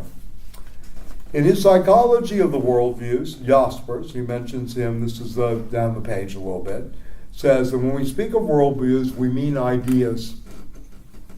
So Jasper takes its notion of world intuition, intuitive meaning, common sense, right? All these things that I get. And he talks about ideas, capitalized, which is ultimate and total in man, both subjectively, in terms of our life experience, and power and character, and objectively as a world that has objective shape. For our purpose of distinguishing between philosophy as a worldview and scientific philosophy, it is important to see that the worldview in its meaning always arises out of the particular factical existence of the human being in accordance with its factical possibilities of thoughtful reflection and attitude formation, and arises for this factical Da-sein. The worldview is something that in each case exists historically from, with, and for the factical Da-sein. Right? Anyway, he's going to go on through on this worldview, but anyway, the philosophy has, next page, its goal, the formation of a worldview. And he goes on to look at, Kant, the freedom, history of man, and of God, right? To determine whether philosophy succeeds in terms of building this worldview philosophy, right? Okay, so he wants to talk about philosophy as the scientific character of philosophy on a new basis through Kant. Okay, so what he's doing here, again, he's trying to take apart this Weltanschauung, trying to take apart worldview philosophy of worldviews, against, first of all, the natural philosophies, right? And now make philosophy as part of its scientific foundation for this. And philosophy itself, proper, gives the scientific foundation for the Weltanschauung, right? For the philosophy of worldviews, which is the philosophy of ideas as they play out in Dasein's factical history. You understand that? I mean, in a way, Jaspers has taken this intuition, this history of worldviews, and made it into a worldview of ideas as they go in history. So in a way, the history of ideas as a discipline comes out of this Weltanschauung philosophy. When we talk about history of ideas. Arthur Lovejoy is one of the historians, philosopher of history, that does this. You guys know this? I mean, yes, Isaiah Berlin. What's that? Great chain of being. The great chain of being. That's right. That's right. Yeah. So you have this kind of history of ideas approach, right? That it's coming out of this worldview thing, right? Go ahead. I'm listening. How is this different from what we automatically assume in everyday speech, worldview? Well, he's saying this comes out of everydayness in its beginning. This is where he started, right? Yeah. He started with the notion of Weltanschauung as, you have an intuition of the world, right, that plays out in your everyday speech, that is then formed through your facticity in life, and then Jaspers comes along, his friend, right, a philosopher, and begins to try to say, we're going to do a philosophy of worldviews, right, which is really about ideas and how they move in history and how we see, So it's trying to be made more scientific. Well, he's trying to provide the scientific foundation, but ultimately he will argue, if you read the piece, against Weltanschauung. Yeah. I mean, he wants to argue against this. I'm just trying to give you the background to this, because most of us still think in terms of this Weltanschauung, right?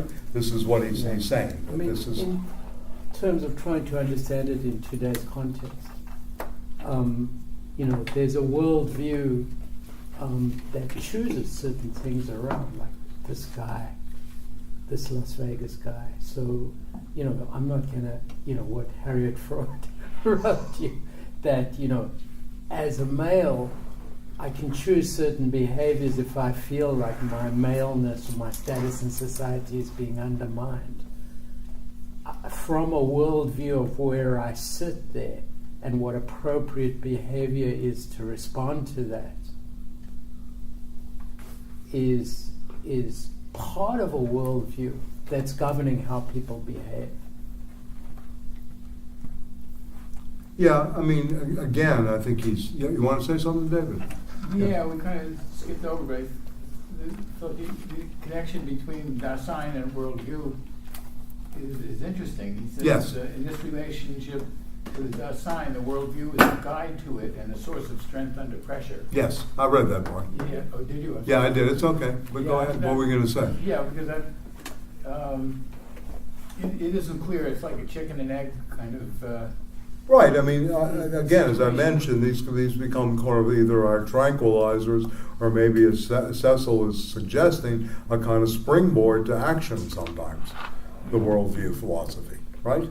In some ways. And, but what he's really trying to do, again, is situate a new discipline, right?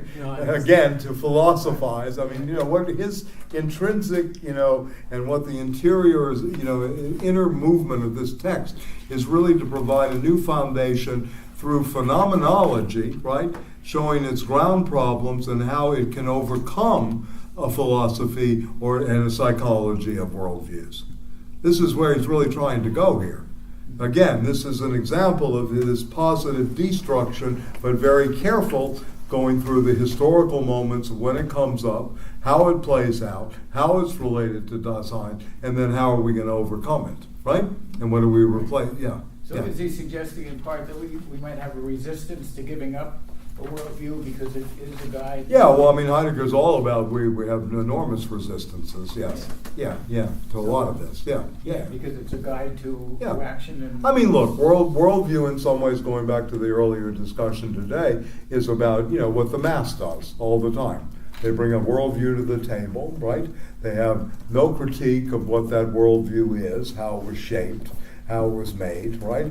They may know one or two of the ideas that helped that come about, but ultimately it doesn't really, open up to anything different, right? So they're stuck within this worldview. And for Heidegger, this is still going on in the universities, that the history of ideas, right, and the philosophy of ideas is only what's being taught, whereas to philosophize is not being taught. So he's going through this, through each stage of its development, going back to, Schelling, Kant, through the German Romantics, up through Bismarck, et cetera, right? He's going to go through this, right, in order to undergo the changes, right? Yeah. So anyway, he wants to, and then he'll define. Remember, this is a course that he's giving. This is a lecture. This is like reading Aristotle's treatise on ethics. He's giving a lecture about what are the basic problems of phenomenology, and he's setting the stage for why should phenomenology be propedeutic to all philosophy, right? Why is it the teaching thing? This return, and again, the battle cry of phenomenology, I should have put this on the board earlier, is back to the things themselves. You said that. Yeah, back to the things themselves, right? That's the battle cry of phenomenology. The battle cry of Freudian psychoanalysis, where it was, I shall become. The phenomenology is back to the things themselves. The things that I had on the early map today of the diagram I did, of the things ready and present to hand. The thing, right? Yeah, to the things themselves, right? So that we can look at equipment primordiality, concern and care and all, and these kind of things. So now what he's really doing is trying to build up, through the history of philosophy, he's going to go the Kantian distinction between scientific philosophy, right, and philosophy as worldview, right? So because he wants to say philosophy is a science. And in German, the German word for science, Wissenschaften, is much more powerful than our science, right? Wissenschaften is almost a craft of knowing.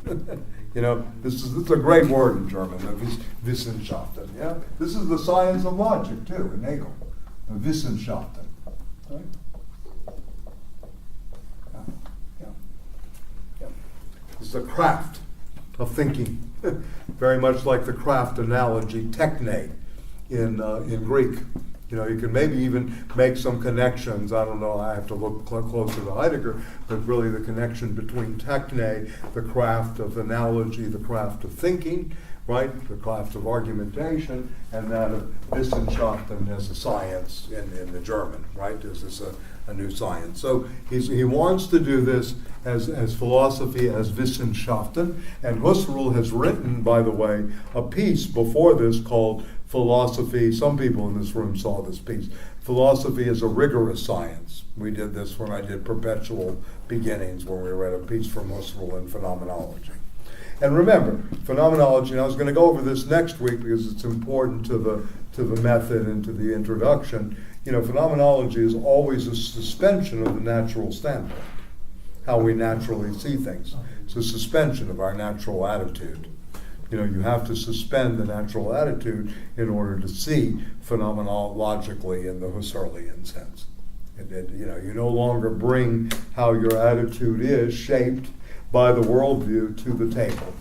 You know, so this is a suspension, what's called the epoche, which is another Greek word which literally means to withdraw from the teaching. It's this old Stoic word, epoche, in which one withdraws, not like stepping in the same river twice like Heraclitus, but it's like you withdraw from the teaching because you already know the doctrine, the epoche. And in this case, it's a suspension of our natural attitude. This is what it's called in Husserl in the ideas, the epoche. And I'll go over this more. I'll show it at work. But it's kind of a technical term, but it's a good technical term because it gives you a kind of a craft, if you will, or a science of seeing. You know, I think it's very interesting in that way. How do we actually see? How do we constitute reality?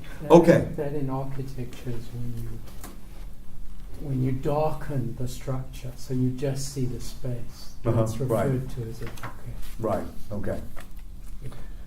So, and it goes through Kant, the doctrine of academic philosophy, the academic concept of philosophy. So again, he's taking on the disciplines, he's taking on the academization of philosophy, right? This is very crucial here. And then the cosmic concept, right? This is kind of nice. The academic versus the cosmic. The academic is stock of rational cognitions from concepts, and the systematic interconnection of the cognitions, or a combination of them in the idea of a whole, you know. And this is the way most people think. By the way, you know, the whole SAT structures, I don't know if they're still this way, but they used to be structured completely on Kantian, you know, terms. You know, this was a very good deconstruction that some people did of taking tests, scholastic aptitude tests, back in the day. And philosophy, the interconnections of the formal principles of thought. So this is crucial. And then the cosmic is, in the sense, called the science of the supreme maxims of the use of our reason. So you use maxims, right? Instead of extracting from rational cognition and concepts, you use maxims by the inner principle of choice among many diverse ends. So the argument from principle, right? You know, and you get this in Kant's Metaphysics of Morals. You see the cosmic concept at work. Okay? So, philosophy is indeed the science of the relation, next place, teleologically, use of knowledge and reason to the final purpose of human reason. All right? For Heidegger, the human reason is not there. Again, he'll go through the 4 questions that Kant has. And this is good to know, you know, in something like we're doing here. Kant has 4 essential questions, right? What can I know? What are the conditions for the possibility of knowledge? And what are the limits to those knowledge? What should I do? The second question, what is my praxis? Once I know the conditions for the possibility of the production of knowledge. Thirdly, what can I hope for? What may I hope? And then fourthly, the question that's dependent, of which Heidegger rewrites as Da-sein, what is man? Right? Who will do all 3, the knowledge, etc. So he asks the question, everything is concentrated in this what is man. Then he goes on, the next section, and maybe I see people are getting ready to leave, but anyway, the a priori, he talks about the a priori next, on the next page. The a priori and an ontological circumspection, and remember I put on the board the circumspection in the map, the characteristics which belong to the essential nature of human design. So what Heidegger is doing in terms of relationship to Kant, just to point this out, the relationship to Kant is that he's going to take the question of what is man, and he interrogates, instead of what is man, he interrogates through Da-sein, right? The there being, right? This makes sense to you, you know? Instead of the human, rational animal, man, to rational ends, he's going to situate us at Da-sein, right? In this epoch of nihilism, if you will, because it's everywhere, the nihilistic, and you know, going back to Nietzsche, I don't think I finished the thought there, but you know, Nietzsche's diagnosis of our civilization is that the Judaeo-Christian civilization ends up in nihilism. Nietzsche's not a nihilist himself. He's doing a diagnosis of where we are. This is also in Heideggerian terms, it's not prescriptive yet, right? It's basically a descriptive diagnosis of where we are in 1927, and I think still apt for today in a lot of ways, you know, and think through these categories. So this is always important to keep in mind, because we can't be looking, the worst thing we can do with philosophy is to try to look for answers right away. You know, it's really about, at least in the Heideggerian, the hermeneutic field, etc., how do we really ask the question? Where's the level of the inquiry? You know, and who is speaking, right? What is being interrogated? You know, he'll go through this whatness and thatness as well. We'll talk about that too. But really, how do you raise the question? Secondly, what is the meaning to the question? You know, and that's not especially the answer, it's the meaning, right? And as I said, this word sin, S-I-N-N, has sense, directionality, and meaning all in it. So sometimes you're just on the sense in the direction of something, whereas you don't have a fixed meaning. It's not like dictionary meaning, you know, etc. Right? Okay, so the proposition here is really the distinction between the academic and the cosmic philosophy in Kant, which is happening right at the time of the French Revolution. I'm sorry? It's a dialectic, isn't it? It is a dialectic, yeah. I mean, he talks about the cosmological principles. You know, some of you, I know, Bob, you did a critique of pure reason with Russell Dale. You did any of that? Or the cosmological in Kant's critique? Or?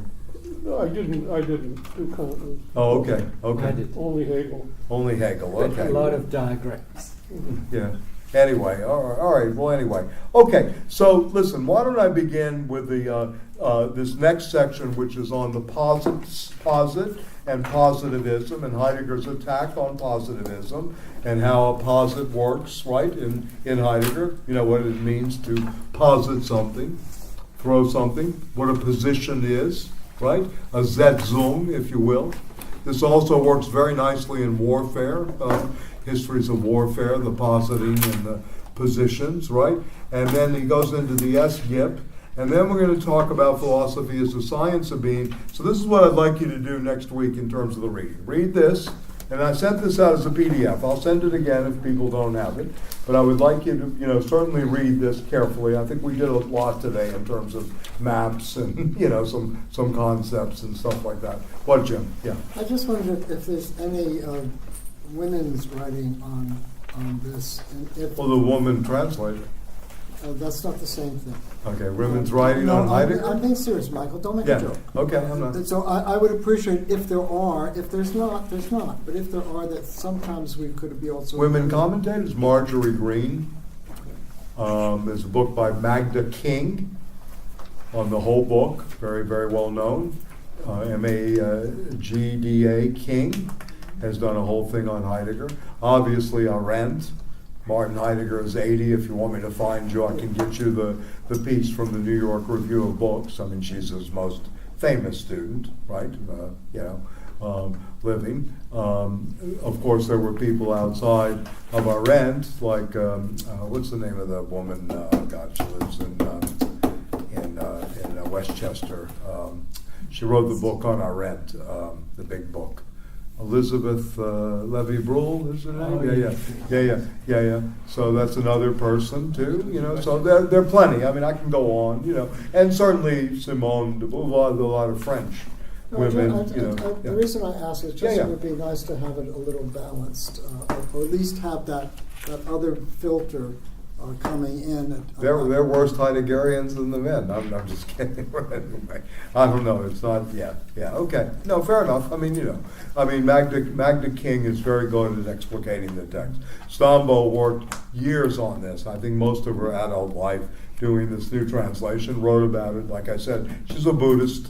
You know, she's deceased, unfortunately. You know, Babette Babbage, who's still alive, you know, has done a lot of. She's completely influenced by Heidegger and Gadamer.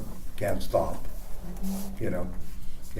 And becomes There's a lot that was done in architecture. There's Christian Norberg Schulz. Yeah, who's sure.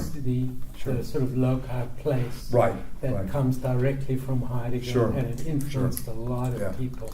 Yeah. Literary theory and criticism, a lot of people use this too, you know, and of course the deconstructive maneuvers were very, That's enough?